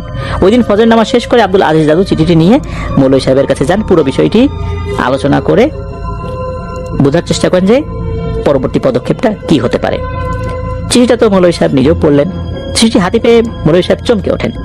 এক পর্যায়ে দাদুকে মৌলভী সাহেব বলেন যে তিনি আবারও আমাকে সহ তোমাকে সতর্ক করেছেন যে আসলে অনেক বড় ধরনের ঝুঁকি রয়েছে।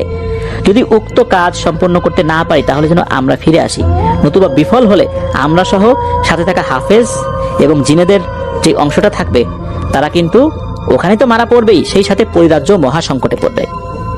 যদি অসুবিধা হয় ফেরত আসতে হবে, কিন্তু কাজে হাত দিয়ে ওটা কিন্তু শেষ করে আসতে হবে, বিফল হওয়া যাবে না, মানে সফল হতেই হবে। সমস্যা হলে চলে আসতে হবে, কিন্তু যদি ফাইনালি কাজে হাত দেওয়া হয় কোনোভাবে বিফল হওয়া যাবে না। সফলতাই মুক্তির একমাত্র পথ হবে তখন। তো যাই হোক, এক পর্যায়ে চলে আসে সেই মহেন্দ্রক্ষণ, সেই বিশেষ সুপার ব্লাড মুন বা সুপার মুন প্লাস চন্দ্রগ্রহণ একসাথে, যেটা বহু বছর পর পর ঘটে এমন এক রাত। এর ঠিক একদিন আগে আব্দুল আজিজ দাদু তার মা বোন দাদির কাছ থেকে ক্ষমা প্রার্থনা করেন যদি আর ফেরত না আসেন। দোয়া করতে বলেন, দোয়া চান তাদের কাছে। এটাও বলে দেন যদি রোজ হাসরে কোনো ভালো কাজের জন্য পুরস্কার স্বরূপ জান্নাতে আমাদের মিলন হয়, যদি ফেরত আসতে না পারি তাহলে সেখানে যেন মিলন হয় জান্নাতে, আর যদি ফেরত আসি তাহলে ইনশাল্লাহ ভাগ্য অন্যরকম হবে। এই বলে আব্দুল আজিজ দাদু তার মায়ের এবং দাদুর দোয়া নিয়ে ছোট দুটো বোনকে আদর করে বেরিয়ে পড়েন। তবে যাবার সময় তার মা তার আঁচল থেকে কিছু একটা বের করে তার গলায় পরিয়ে দেন এবং বলেন, পৃথিবীর সকল অনিষ্ট থেকে তুমি মুক্ত ইনশাল্লাহ, আমি আল্লাহর জিম্মায় তোমাকে সুপর্দ করলাম।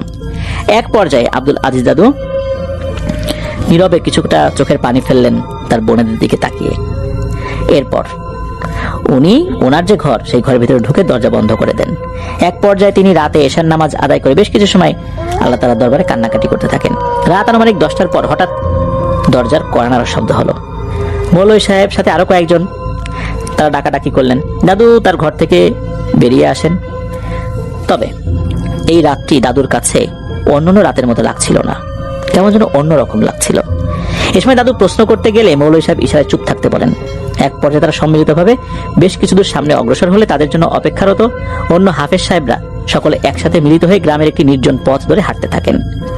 এ সময় মৌলভী সাহেব দাদুর হাতটি শক্ত করে ধরে কি যেন দোয়া পড়ে ফু দিলেন। সকলের গায়ে ফু দিয়েছিলেন। এই যে হাঁটছেন, পথ যেন কমে না।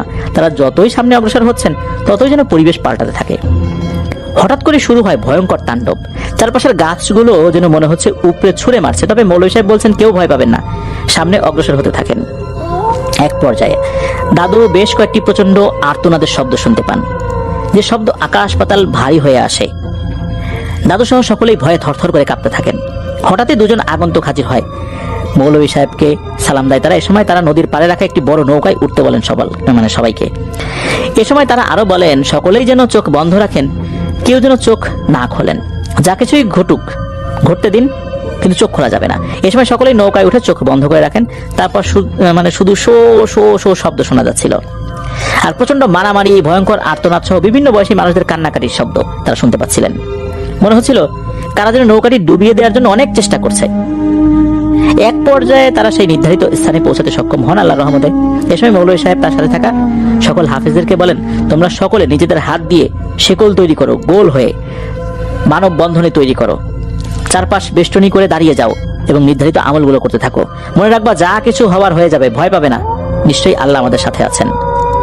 এ সময় মৌলভী সাহেবের কথা মতো সকলে বেষ্টনী করে গোল হয়ে দাঁড়িয়ে যান। মৌলভী সাহেব ও দাদু তারা জিন সর্দারের দেওয়া নির্দিষ্ট চিহ্ন দেওয়া স্থানে মাটি করতে থাকেন। এক পর্যায়ে একটা বড় পিতলের পাত্রের সন্ধান তারা পান। এমন সময় আচমকা চারদিক থেকে শুরু হয় ভয়ঙ্কর তাণ্ডব লীলা। মনে হচ্ছিল চারপাশের গাছ, পাহাড়, পর্বতগুলোকে ছুঁড়ে মারা হচ্ছে।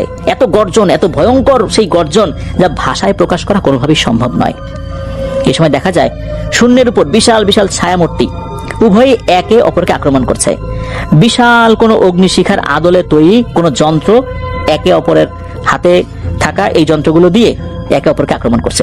এ সময় মৌলভী সাহেব শুধু এতটুকুই বলেছেন, শুরু হয়েছে মহাপ্রলয়, এ প্রলয় থামানো অসম্ভব।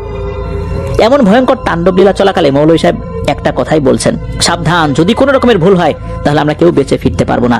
সবাই দৃঢ় চিত্তে আল্লাহকে স্মরণ করো। তবে কয়েকজন হাফেজ সাহেব সামান্য সময়ের জন্য অন্য মনস্ক হলে মুহূর্তেই ঘটে যায় ভয়ঙ্কর এক তাণ্ডব লীলা। 9 জন হাফেজ সাহেব ঘটনাস্থলে শাহাদত বরণ করেন। সেই হাফেজ সাহেবদের মাথা ধর থেকে ছিঁড়ে ফেলা হয়, আর এই মাথাগুলো পড়ে যায় পাশের নদীর একটা খাদে। মূলত তারা তাদের যে আমলগুলো করছিলেন কিছুটা অন্য মনস্ক হয়ে গিয়েছিলেন। আশেপাশের এই ঘটনাগুলো তারা তাকিয়ে দেখার চেষ্টা করছিলেন। তখনই ওনাদের আমলের মধ্যে তারতম্য ঘটে যায়। যখনই তাদের মাথাগুলো পড়ে গিয়েছে, বডিগুলো কিন্তু ওভাবেই রয়ে গেল। তবে যারা জীবিত ছিলেন তারা ওই বডির হাত ছাড়েন নাই। তাদের বডি পড়ে গেলেও তাদের হাতগুলো কিন্তু পাশে থাকা অন্যান্য হাফিজ সাহেবরা ধরে রেখেছিলেন।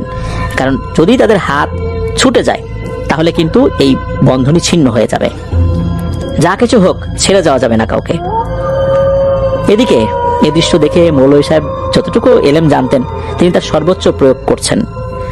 আর আব্দুল আজিজ দাদু উনিও চেষ্টা করছেন। তবে আল্লাহর অশেষ রহমতে সেই পিতলের কলসিটি তুলে ফেলতে সক্ষম হন। এক পর্যায়ে আব্দুল আজিজ দাদুকে মৌলভী সাহেব নির্দেশ করেন যে কলসটির ঢাকনাটি খুলে ফেলো। এ সময় আব্দুল আজিজ দাদুর হাতে সামুদ্রিক কোনো এক প্রাণীর হাড় দিয়ে তৈরি করা বিশেষ একটি চাকু দিয়ে কলসটির মুখে বেশ কয়েকটি আঘাত করার সাথে সাথে ঢাকনাটি খুলে ফেলতে সক্ষম হন। এই সময় শুধু এতটুকু দেখা গেল, অগ্নি ফুলকির মতো একটা কালো ধোঁয়া ফুস করে বাইরে বের হলো। আচমকা একটা ছায়ামূর্তি সেই ধোঁয়াটুকু ছো মেরে নিয়ে অদৃশ্য হয়ে গেল। এই দৃশ্য দেখে আব্দুল আজিজ দাদু প্রচন্ড ভয় পেয়ে গেলেন।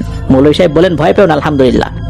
ওরা যখনই বের হয়েছে, পরিরাজ্যের শক্তিশালী জিনেরা তাদের জিম্মায় তাদেরকে প্রোটোকল দিয়ে নিয়ে গেছে। আমাদেরকে এখনই এই এলাকা ত্যাগ করতে হবে, তা না হলে কিন্তু ভয়ঙ্কর বিপদ নেমে আসবে। এ সময় মৌলভী সাহেবকে অদৃশ্যকে একজন বলছে, হুজুর ভয় পাবেন না, আপনারা ধীর স্থির ভাবে ঘটনাস্থল ত্যাগ করুন, সোজা পাহাড়ের ওই প্রান্তে চলে যান, বাকিটা আমরা ইনশাল্লাহ দেখছি। এ সময় আব্দুল আজিজ দাদু দেখেন বেশ কয়েকটি বড় কালো ছায়ামূর্তি তাদের চারপাশে বেষ্টনী দিয়ে ঘিরে ফেলেছে, আর একটা গ্রুপ প্রচন্ড ক্ষিপ্রতার সাথে ওই এলাকার ওই ভয়ঙ্কর পিশাচদের সাথে লড়াই করছে। আব্দুল আজিজ দাদুর তথ্য মতে ওই সময় তো 9 জন, এরপরও 4 জন কোরআনে হাফেজ ওখানে শাহাদত বরণ করেছিলেন। আরো 23 জন মুসলিম জিনও শাহাদত বরণ করেছিলেন। পাশাপাশি শতাধিক পিশাচ জিনকে তারা হত্যা করতে সমর্থ হন। এক পর্যায়ে দীর্ঘদিনের বন্দী দশা থেকে মুক্তি লাভ করেন পরিরাজ্যের গোত্র প্রধানের কন্যা নূরজাহান আর তার হবু স্বামী। আব্দুল আজিজ দাদু বলেন যে এই যুদ্ধে উক্ত পিশাচদের আস্তানা বেশ ভয়ঙ্করভাবে গুড়িয়ে দেওয়া হয়, এমনকি পুরোটাই ছারখার করে দেওয়া হয়েছে, আর বাকি যারা ছিল তাদেরকে চিরদিনের জন্য এই এলাকা থেকে বিতাড়িত করা হয়েছে। কথিত আছে এই যুদ্ধে পরিরাজ্যের গোত্রপ্রধানের অনুরোধে তাদের পক্ষ হয়ে বেশ কয়েকটি প্রবল শক্তিশালী যোদ্ধা জিনেদের অংশগ্রহণ ছিল চোখে পড়ার মতো। এরা সবাই ছিল মুসলিম সম্প্রদায়ের জিন। এরা জন্মগতভাবেই অত্যন্ত শক্তিশালী এবং যোদ্ধা। বিভিন্ন জায়গায় কোনো অনাচার অন্যায় দেখলে তাদেরকে যদি খবর দেওয়া হয়, গোত্রপ্রধান যদি লিখিতভাবে তাদেরকে জানান, যদি তাদের সভায় পাশ হয় তখন তারা যুদ্ধে সামিল হন। এরা তারা তাদের পবিত্র দায়িত্ব মনে করেন। তারা বিশ্বাস করেন যে আল্লাহ তাআলা তাদেরকে এই জন্যই তৈরি করেছেন, অন্যের উপকার করার জন্য। আব্দুল আজিজ দাদুর ভাষ্যমতে ওই দিন পরিরাজ্যের বেশ কয়েকটি বহর মৌলভী সাহেব, আব্দুল আজিজ দাদু সহ শাহাদত বরণকারী হাফেজদের লাশ নিয়ে রওনা হন তাদের নিজ এলাকায়। এরপর সকল নিয়ম শৃঙ্খলা মেনে হাফেজ সাহেবদেরকে চিরনিদ্রায় সমাহিত করা হয়। এর 3 দিন পরে মৌলভী সাহেব ও আব্দুল আজিজ দাদুকে আমন্ত্রণ জানানো হয় পরিরাজ্যে নূরজাহান পরী ও তার হবু বরের সাথে পুনরায় বিবাহ সম্প্রদানের অনুষ্ঠানে। তবে প্রতিবার আব্দুল আজিজ দাদুর কাছে যে নারী অভাবটি আসতো, আজ আর সে আসেনি। অন্য এক পুরুষ জিন একটি বাহন নিয়ে এসে হাজির হয়। গভীর রাতে আব্দুল আজিজ দাদু ও মৌলভী সাহেব সেই পুরুষ জিনটির সাথে রওনা হন। এক পর্যায়ে তারা পরিরাজ্যে পৌঁছলে শত শত জিন ও পরিদের দ্বারা তারা অভ্যর্থনা পান। এ সময় সবাই যেন আব্দুল আজিজ দাদুকে ও মৌলভী সাহেবকে অপলক দৃষ্টিতে তাকিয়ে থাকতে দেখেন। এ সময় তারা দেখতে পান কিছু অসাধারণ ও মনোমুগ্ধকর দৃশ্য। তারা অপলক দৃষ্টিতে দেখতে দেখতে তাদের জন্য নির্ধারিত আসন গ্রহণ করেন। এ সময় তাদেরকে দেখে আবেগ আপ্লুত হয়ে পড়েন পরিরাজ্যের গোত্রপ্রধান। এ সময় তিনি বলেন, আপনাদের আত্মত্যাগের কারণে আজ থেকে পিশাচ মুক্ত হলো অত্র এলাকা, মুক্তি পেল আমার কন্যা আর আমার মেয়ের স্বামী।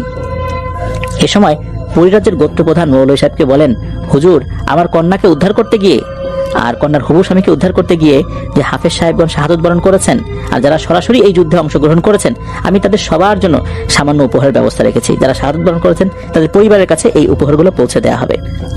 আশা করি তাদের এই অনুপস্থিতিতে তাদের পরিবারের যেন আর্থিকভাবে কোনো সমস্যায় পড়তে না হয়, আর যারা জীবিত আছেন তারাও যেন তাদের পরিবারকে নিয়ে ভালোভাবে চলতে পারেন, এই চেষ্টা আমরা করব। এ সময় মৌলভী সাহেব বলেন, আপনার এই উদ্যোগকে আমি সাধুবাদ জানাই। এ সময় মৌলভী সাহেব আরো বলেন যে, জনাব, এই নির্লোভ আব্দুল আজিজ, মূলত এই ছেলেটাই আপনার কন্যাকে এবং তার হবু স্বামীকে উদ্ধার করতে গিয়ে সবচেয়ে বড় ভূমিকা পালন করেছে। এ সময় গোত্রপ্রধান জিন বলেন, জনাব, আমি জানি। এ সময় তিনি মৌলভী সাহেবকে বলেন, আমি আব্দুল আজিজকে এখানে রেখে দিতে চাই, কারণ ওর মৃত্যু ঝুঁকি রয়েছে, ওকে যে কোনো সময় পিশাচরা হত্যা করে ফেলতে পারে। এ সময় মৌলভী সাহেব বলেন, জনাব, এটা তো আসলে আমি বলতে পারি না। আপনি এটা বলেছেন ঠিক আছে, কিন্তু এটা আব্দুল আজিজের ইচ্ছার উপর তো নির্ভর করে, কারণ ওর তো মা আছে, দাদি আছে, ছোট দুটো বোন রয়েছে। এ সময় গোত্রপ্রধান জিন একটি আংটি আব্দুল আজিজের হাতে পরিয়ে দেন এবং বলেন, এই দুনিয়া তোমার গোলামি করবে ইনশাল্লাহ, তোমার জন্য পরিরাজ্যের দ্বার উন্মুক্ত করে দেওয়া হলো, তুমি যখন চাও আসতে পারবে। এক পর্যায়ে বিয়ের কার্য সম্পন্ন করে তাদেরকে পুনরায় ফিরিয়ে দিয়ে যায় পরিরাজ্যের জিনেরা। যতটুকু জানা যায়, আব্দুল আজিজ দাদু ফিরে আসার পরে আধ্যাত্মিক সাধনা শুরু করেন আরো ভালোভাবে। পাশাপাশি আল্লাহর রহমতে উনি অঢেল সম্পত্তির মালিকও হয়েছিলেন। তিনি এবং তার পরিবারের একটা নিয়ম ছিল, উনি যে ব্যবসা করতেন, ব্যবসায়ের যে লাভ হতো তার থেকে সামান্য অংশ নিজেদের চলার জন্য যতটুকু লাগে এটা রেখে বাকিটা নাকি এতিম অসহায়দের মান উন্নয়নে ব্যয় করতে হতো। এরকম নিয়মেই চলতে থাকে তাদের এই পরিবার।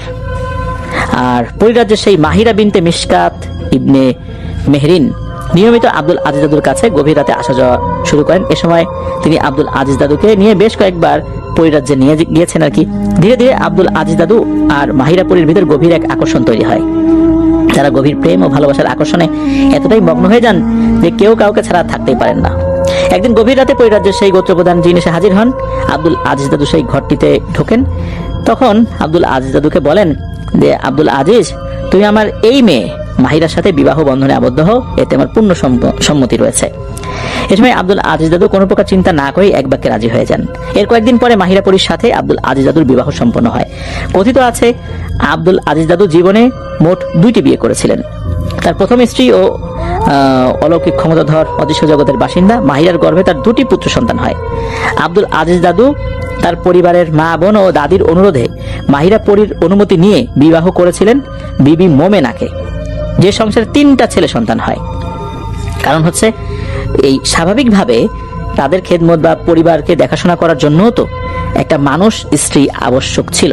এই কারণেই মূলত এই বিষয়ে উনি অনুমতি পেয়েছিলেন। তার ভিতর ওনার যে সন্তানগুলো ছিল আর কি, বিশেষ করে এই যে যতগুলো সন্তান ছিল ভিতরে এক পুত্রের নাম ছিল হচ্ছে আবু নাসের আহমেদ। তার পুত্র মাওলানা ইসাহাক আলী খান হলেন আব্দুল আজিজ দাদুর নাতি। এই যে গিয়াস আঙ্কেলকে যিনি ঘটনাটি মূলত দিয়েছিলেন আর কি 2007 সালে, যখন ঘটনাটি দেন তখন ইসাহাক আলী খান সাহেবের বয়স 80-র কাছাকাছি। গিয়াস আঙ্কেল কিন্তু তার প্রতিষ্ঠানে চাকরি করতেন। যতটুকু ইসাহাক সাহেব বলেছিলেন যে আব্দুল আজিজ দাদু 45 বছর বয়সে মেহেরাপুরীর আমন্ত্রণে পরিরাজ্যে চলে যান এবং সেখানে স্থায়ীভাবে বসবাস করতে থাকেন। তবে যতটুকু জানা যায় যে আব্দুল আজিজ দাদুর দাদি মা যতদিন দুনিয়ায় জীবিত ছিলেন আর কি, ততদিন আব্দুল আজিজ দাদু কোথাও যান নাই। আর ওই যে আব্দুল আজিজ দাদু একদিন গভীর রাত্রে নিখোঁজ হন, পরবর্তী সময়ে আর কোনোদিন ফেরত আসেননি। তবে তার বিষয়ে বহু আলেম ওলামায়ে কেরাম বা রাকির কাছে যাওয়া হলেও সকলেই বলেছেন এটা আমাদের জানার ক্ষমতার বাইরে। যতটুকু জানা যায় তিনি বেশ ভালো আছেন। এক পর্যায়ে চিরদিনের জন্য হারিয়ে যান আব্দুল আজিজ দাদু, কখনো তাকে আর খুঁজে পাওয়া যায়নি। কি হয়েছিল তাও কেউ জানে না। হয়তো তিনি পৃথিবীর বুক থেকে হারিয়ে গেছেন অদৃশ্য কোনো জগতে, তবে তার কর্ম, তার দায়িত্বশীলতা বেঁচে থাকবে চিরদিন মানুষের হৃদয়ে। আব্দুল আজিজ দাদু এখন জীবিত না থাকারই কথা, যেহেতু অনেক বছর হয়ে গেছে, মানুষ এতদিন জীবিত থাকে না।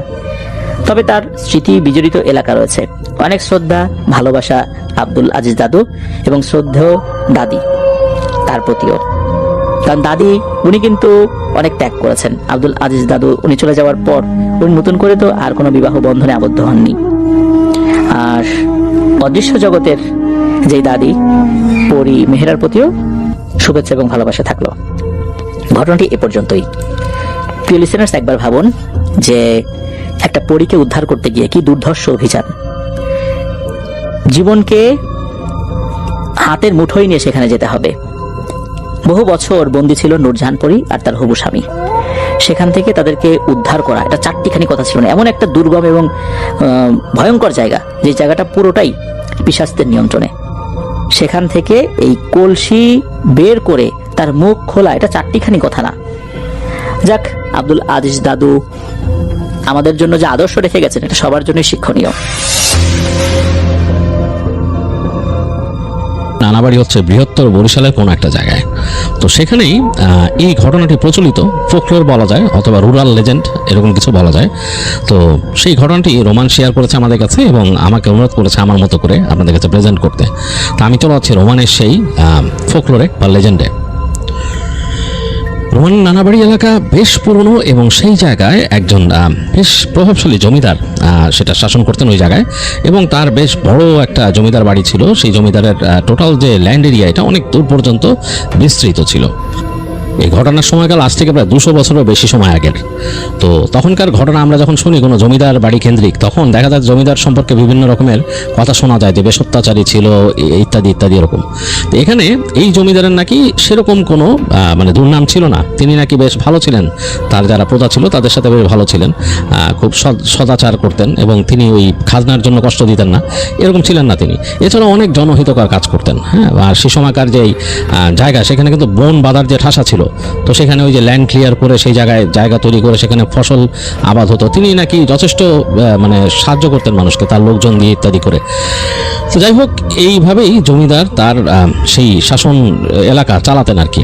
তার যে ছেলে ছিলেন, তো ছেলেও নাকি বেশ ভালো ছিলেন, তাকে ছেলেকে পড়াশোনা করে আনছিলেন তিনি। ছেলে এই জায়গায় অ্যাডজাস্ট করতে তার একটু কষ্ট হতো, কিন্তু ছেলেও নাকি বেশ ভালো ছিলেন, মানুষের সাথে বেশ সদাচার করতেন। তো শহরে পড়াশোনা করা জমিদারের ছেলের এখানে একটাই সমস্যা, সেটা হচ্ছে যে তার বন্ধু বান্ধব এখানে নাই, মানে তার সংস্রব নাই। এখানে তিনি যেটা করতেন, ওই তার সাথে যারা কর্মচারী ছিল দু একজনকে নিয়ে একটু ঘুরে বেড়াতেন, এদিক ওদিক যেতেন। বিশাল রাস্তা, তো বিশাল জঙ্গল মাঠ, এইসব জায়গায় ঘুরে দেখতেন, বাট এছাড়া কিছু করার ছিল না। তো তার বাবা তাকে এক সময় নিয়ে গেলেন তার পার্শ্ববর্তী জমিদার, মানে এই জমিদারের কিন্তু টোটাল ল্যান্ড এরিয়া অনেক বড়, তার বাইরে বেশ অনেক দূর। সেখানে গিয়ে তার পার্শ্ববর্তী যে জমিদার সেই বাড়িতে নিয়ে যান। তো সেখানকার যে জমিদারের ছেলে সে কিন্তু দায়িত্ব নিয়ে নিচ্ছে বাবার কাছ থেকে। তো তার সাথে ওনার ছেলেকে তিনি পরিচয় করায় দেন। তো ছেলেকে বলেন যে ওর সাথে থাকলে তোমার দুইটা সুবিধা, একটা হচ্ছে কাজ বুঝতে পারবা, শিখতে পারবা, আরেকটা হচ্ছে তোমার সময় কাটবে। ও পড়াশোনা করছে শহরে গিয়ে, কলকাতায় ছিল এক সময়। তো যাই হোক, তো জমিদারের ছেলে ওই জমিদারের ছেলের সাথে বেশ ভালো সখ্যতা গড়ে তোলেন এবং তারা ভালো বন্ধুত্ব করে ফেলেন কয়েকদিনেই। তো দেখা দেখা যেত যে প্রতি 2-3 সপ্তাহ পর পর, মানে প্রতি সপ্তাহে তো হয়তো 2-3 সপ্তাহ পর পর এই জমিদারের ছেলে ওই জমিদারের বাড়িতে যেতেন, যে সেখানে ওই জমিদারের ছেলের সাথে ভালো সময় কাটাতেন। আর ওই জমিদারের ছেলে মোটামুটি বাবার দায়িত্ব নিয়ে ফেলছিলেন, এবং যদিও তার বাবা এখনো অ্যাক্টিভ, কিন্তু তারপরও দেখা যেত যে মোটামুটি অনেক কাজই তার ছেলে করতো।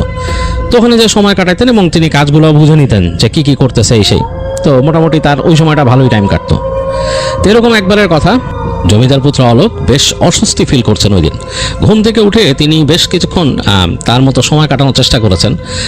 হেঁটেছেন, তাদের যে মূল বাড়ি সেখানে আশেপাশে হেঁটেছেন, রাস্তা দিয়ে হেঁটেছেন, দিঘির পাড়ে গিয়ে বসছেন, কিছুই ভালো লাগতেছে না। কেন জানি তার কাছে ওই দিন খুব অস্থির অস্থির লাগতেছে। তো চিন্তা করলেন যে আমি এক কাজ করি, আজকে তার বন্ধু যে আরেক জমিদারের ছেলে যে বিকাশদের ওখানে চলে যাই, গিয়ে সেখানে সময়টা কাটাই, বিকাশের সাথে একটু গল্পগুজব করে আড্ডা দিয়ে কাটাই। আর এখন তো বেলা শুরু হচ্ছে কেবল, তখন সকাল 9টা-10টা বাজে। তিনি চিন্তা করলেন যে আমি ওখানে দুপুরের পরে গিয়ে পৌঁছা যাব, দুপুরে করে পৌঁছা যাবো। এবং ওই দিন তিনি প্ল্যান করছেন যে তার সাথে কাউকে নেবেন না, তার সাথে যে তার দেহরক্ষী আছে, তারপর তার সাথে আরও 2-1 কর্মচারী আছে, কাউকে নেবেন না, একা একা তার সবচাইতে ভালো ঘোড়াটা নিয়ে তিনি চলে যাবেন ওখানে। আর তার বাবাকেও তিনি এখন জানাবেন না, যাওয়ার পথে বলে যাবেন, কারণ বাবাকে না বলে কোথাও যেতেন না। তো এই চিন্তা করে অলোক তাড়াতাড়ি ঘরে আসলেন এবং নিজের মতো রেডি হয়ে আস্তে করে বের হয়ে আসছেন। এসে তিনি চিন্তা করছেন যে বাবার কাছে আগে যাবেন নাকি আগে দেখবেন ঘোড়ার কি অবস্থা। এগুলো চিন্তা করতে করতে একসময় চিন্তা করলেন যে বাবার কাছে যাবেন, মানে আগেই যান। তো তিনি গিয়ে তার বাবাকে পেলেন তার ঘরে। তো সেখানে আস্তে করে কাশি দিলেন, নক করলেন, বাবা বেরোলো, বললো যে কী ব্যাপার। তো বলছে যে আমি একটু বিকাশদের ওখানে যাচ্ছি। তো বলছে এখন এই সকালবেলা, বলে যে হ্যাঁ এখনই যাচ্ছি, কারণ আমি তো আবার আস্তে আস্তে সন্ধ্যা হয়ে যাবে। বলে আচ্ছা যাও। তো বলে যে আমাকে আর এইভাবে বলার কি আছে। তো বলছে যে না, আমি বলতে আসছি আপনাকে যে আমি একা যাব, আমি কাউকে নিচ্ছি না সাথে, কারণ আমার ভালো লাগে না, সবসময় মানুষজন নিয়ে ঘুরতে ভালো লাগে না। তো জমিদার সাহেব তিনি একটু বেশ চিন্তায় পড়লেন যে ছেলেকে একা এরকম যেতে দিবেন, যদিও তিনি জানেন যে তার এলাকায় তার তেমন কোনো শত্রু নাই, মানে তাকে ওইভাবে অপছন্দ করে এরকম কেউ নাই যে তার ছেলের ক্ষতি হবে বা কিছু। আর তার যেখানে যাচ্ছেন সেটাও তার বন্ধু, মানে জমিদার। তো সুতরাং তিনি অতটাই দেখলেন না, মানে কোনো বিপদ বা কিছু দেখলেন না। তিনি বললেন আচ্ছা যাও, অসুবিধা নেই, ছেলেকে ছেড়ে দিলেন। তো অলোক বাবার কাছ থেকে পারমিশন পেয়ে খুব খুশি, মানে সে যাবে এটা সে আগেই ডিসিশন নিয়েছিল। তো সে বেরোয় এসে তার রাস্তা বলে গিয়ে তার যে সবচেয়ে ভালো ঘোড়া ছিল, সাদা রঙের একটা ঘোড়া, সেটার কাছে চলে গেলেন। তো সেটার মাথায় হাত বুলিয়ে নিজেই খুলে নিলেন তাকে এবং নিয়ে বেরিয়ে এলেন। রাস্তা বলার ছেলেটা বলতেছে যে হুজুর আপনি কি কোথাও যাচ্ছেন? বলে হ্যাঁ যাচ্ছি, আসবো আবার। তাই বলে তিনি উঠে বসলেন ঘোড়াতে এবং ঘোড়া ছুটিয়ে বের হয়ে গেলেন। তো বেশ ভালো লাগতেছে অলোকের, কারণ হচ্ছে যে তিনি এরকম একা একা সাধারণত বেরোন না, আজকে একা বের হয়ে এখন ভালো লাগতেছে। অস্বস্তিতে ভুগতেছিলেন, মনে হচ্ছিল যে জীবনটা কেমন জানি বদ্ধ হয়ে গেছে এরকম মনে হতো। তিনি যখন শহরে ছিলেন তখন এতটা বদ্ধ মনে হতো না, কারণ চলাফেরা করতেন নিজের মতো। তো এখানে মোটামুটি তিনি প্রায় মনে হচ্ছিল যে মানুষ দ্বারা পরিবেষ্টিত বদ্ধ একটা অবস্থা। তো আজকে একা একা বের হয়ে বেশ ভালো লাগতেছে। তো তিনি ঘোড়া ছোটায় যাচ্ছেন, তিনি রাস্তা চেনেন কোন রাস্তা দিয়ে যেতে হয়, এবং রাস্তা খুব সুন্দর, মানে মাটির রাস্তা এবং দুই পাশে গাছগাছালি। অনেক জায়গায় অনেক দূর যাওয়ার পর খালি হয়ে গেছে, ওখানে দেখা যাচ্ছে ক্ষেত ফসলের মাঠ, সেখানে কৃষকরা কাজ করতেছে। এবং অনেক কৃষক তাকে দেখে তাকালো, দূর থেকে তাকায় আছে, কারণ তারা দেখতেছে যেরকম রাস্তা দিয়ে যাচ্ছে এবং এটা যে জমিদারের ছেলে তারা চিনতে পারছেন তার কাপড় দেখে, তার ঘোড়া দেখে। তো অনেকেই এরকম তাকায় আছে। তো তার কাছে এটা বেশ অস্বস্তি লাগে। তিনি মনে করেন যে আমি যদি একটু নির্দ্বিধায় চলাফেরা করতে পারতাম, যেখানে আমাকে কেউ নোটিস করতো না, এটা তিনি ভাবতেছেন। তো অলোক এরকম ভাবতে ভাবতে এগিয়ে যাচ্ছেন। আর মাঝে মাঝে দেখা যাচ্ছে অনেকগুলো মানুষ যখন একসাথে দাঁড়ায় তাকে হাত উঁচু করে তাকিয়ে দেখাচ্ছেন। তো তিনি এরকম হাত উঁচা করে তাদের সাথে কুশল বিনিময় করে যাচ্ছেন সামনে। তো যেতে যেতে এক সময় দেখলেন যে বেশ খোলা জায়গায় চলে আসছে। এখানে দেখা যাচ্ছে যে এক দূরে নদী বেঁকে গেছে এবং সূর্যের আলো এসে পড়ছে নদীতে, এবং মেঘের ফাঁক দিয়ে স্কাইলিক করে, মানে সেই সূর্যের আলোর তীক্ষ্ণ রেখা এসে পড়তেছে বর্ষার মতো পানির মধ্যে। পানি দিক থেকে মানে কলকল করে বয়ে যাচ্ছে, অনেক ভালো লাগে তার কাছে। এবং সেই নদীর ওই পাশে দেখা যাচ্ছে গাছগাছালি, কিছু জায়গায় বড় বড় ঘাস হয়ে গেছে, সেগুলো বাতাসে উঠতেছে। তো খুব ভালো লাগে অলোকের। সেই প্রকৃতি দেখতে দেখতে এগিয়ে যেতে থাকে। একটা স্বস্তি তার কাছে যে এই নদী তাকে পার হতে হবে না, কারণ এই নদী গেছে এই রাস্তার সাথে প্যারালাল ভাবে গেছে। তো যদিও এই রাস্তার সামনে গিয়ে বেশ ঘন বনের মধ্যে ঢুকে গেছে, কারণ নদীর এখন ওই পাশে বন আর এই পাশে রাস্তা, তার পাশে ফসলের মাঠ। সামনে গিয়ে দেখা গেছে তার এই সাইডেও বিশাল বন শুরু হয়েছে, মানে লিটারালি রাস্তাটা ঢুকে গেছে বনে, এবং তার বাঁয়েও বন, আর ডান দিকে বেশ কিছু গাছগাছালির পর নদী, আর তার ওই পাশে বন, মানে বেশ বড় একটা জঙ্গলের মতো। মানুষ সাধারণত কোনো সমস্যায় পড়ে না এখানে, তাদের এই জায়গায় ওরকম রেকর্ড নাই। বন্য পশু কিছু আছে, অবশ্যই আছে। তো তাদের যে দপ্তরের যে কোষাধ্যক্ষ ছিল তার বাবার দপ্তরের প্রণব বাবু, তিনি তাকে বলছেন অতীতে আসার সময় এখান দিয়ে যে এই জায়গাটা বেশ রহস্যময়। তো তিনি বলছেন কি, বলছে এখানে প্রেত আছে। তো এটা শুনে অলোকের কাছে একটু অবাক লাগছিল, এখানে প্রেত আছে? বলে হ্যাঁ, অনেক অনেক ভয়ঙ্কর প্রেত, মানুষ মাঝে মাঝেই এগুলো দেখা পায়, আবার তাদেরকে না ঘাটালে তারা কিছু বলে না। তো তার কাছে বেশ রহস্যময় মনে হয়েছিল ব্যাপারটা অলোকের, সেইটা গা করে নাই। কিন্তু আজকে যখন একা যাচ্ছে, ওই বোনের কথা চিন্তা হতে একটু মাথায় টেনশন চলে আসলো যে ওই জায়গাটা পার হতে হবে একা একা। তো যাই হোক, এরকম চলতে চলতে একসময় আসলেই দেখলো যে রোদ বাড়ছে, বেলা বেড়ে গেছে, আর সে ওই বনের কাছাকাছি চলে আসছে। দেখতে পাচ্ছে দূরে গাছগাছালি এরকম বাতাসে নড়তেছে, গাছের উঁচু উঁচু ডালগুলো এরকম এরকম নড়তেছে, যেখান থেকে রাস্তাটা বনে ঢোকা শুরু করছে। তো যাই হোক, একসময় ঘোড়া নিয়ে ঢুকে গেল অলোক সেখানে, এবং ওই বনের ভেতরে মানে যেখান দিয়ে রাস্তাটা গেছে ওই জায়গাটা বেশ ছায়া ছায়া। এই ছায়ার কারণ হচ্ছে দুই পাশে বেশ উঁচু উঁচু গাছ, বেশ উঁচু গাছ, মাথার অনেক উপরে।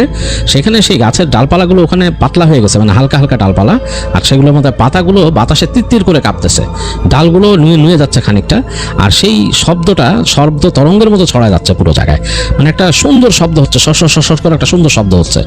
এটা বেশ ভালো লাগতেছে, ছায়াটাও বেশ এনজয় করতেছে অলোক। কিন্তু এই জায়গায় যে জনমানবহীন একটা অবস্থা, এটা যেন তার কাছে কেমন লাগতেছে, একটু ভয়ও লাগতেছে যে সামনে না আবার কোথায় কোন বন্য পশু বের হয়ে আসে। বাঘের কথা প্রচলিত আছে, মানে এখন তাদের এলাকায় ওইভাবে সে শোনে নাই যে বাঘ কাউকে আক্রমণ করছে, কিন্তু বেরোতে তো পারেই, তখনকার সময় কিন্তু এগুলো হতো, বাঘ হরিণ এগুলো নিয়ে চিন্তা আছে। যাই হোক, তারপরও সে এগিয়ে যাচ্ছে, একেবারে নীরব দেখে ভয় লাগতেছে, গা কাটা দিচ্ছে। এদিকে তাদের সেই প্রণববাবুর বলা সেই প্রেতের কাহিনী, ভূতের কাহিনী মনে পড়তেছে, যে এখানে প্রেত আছে, ভূত আছে, এগুলো শুনে।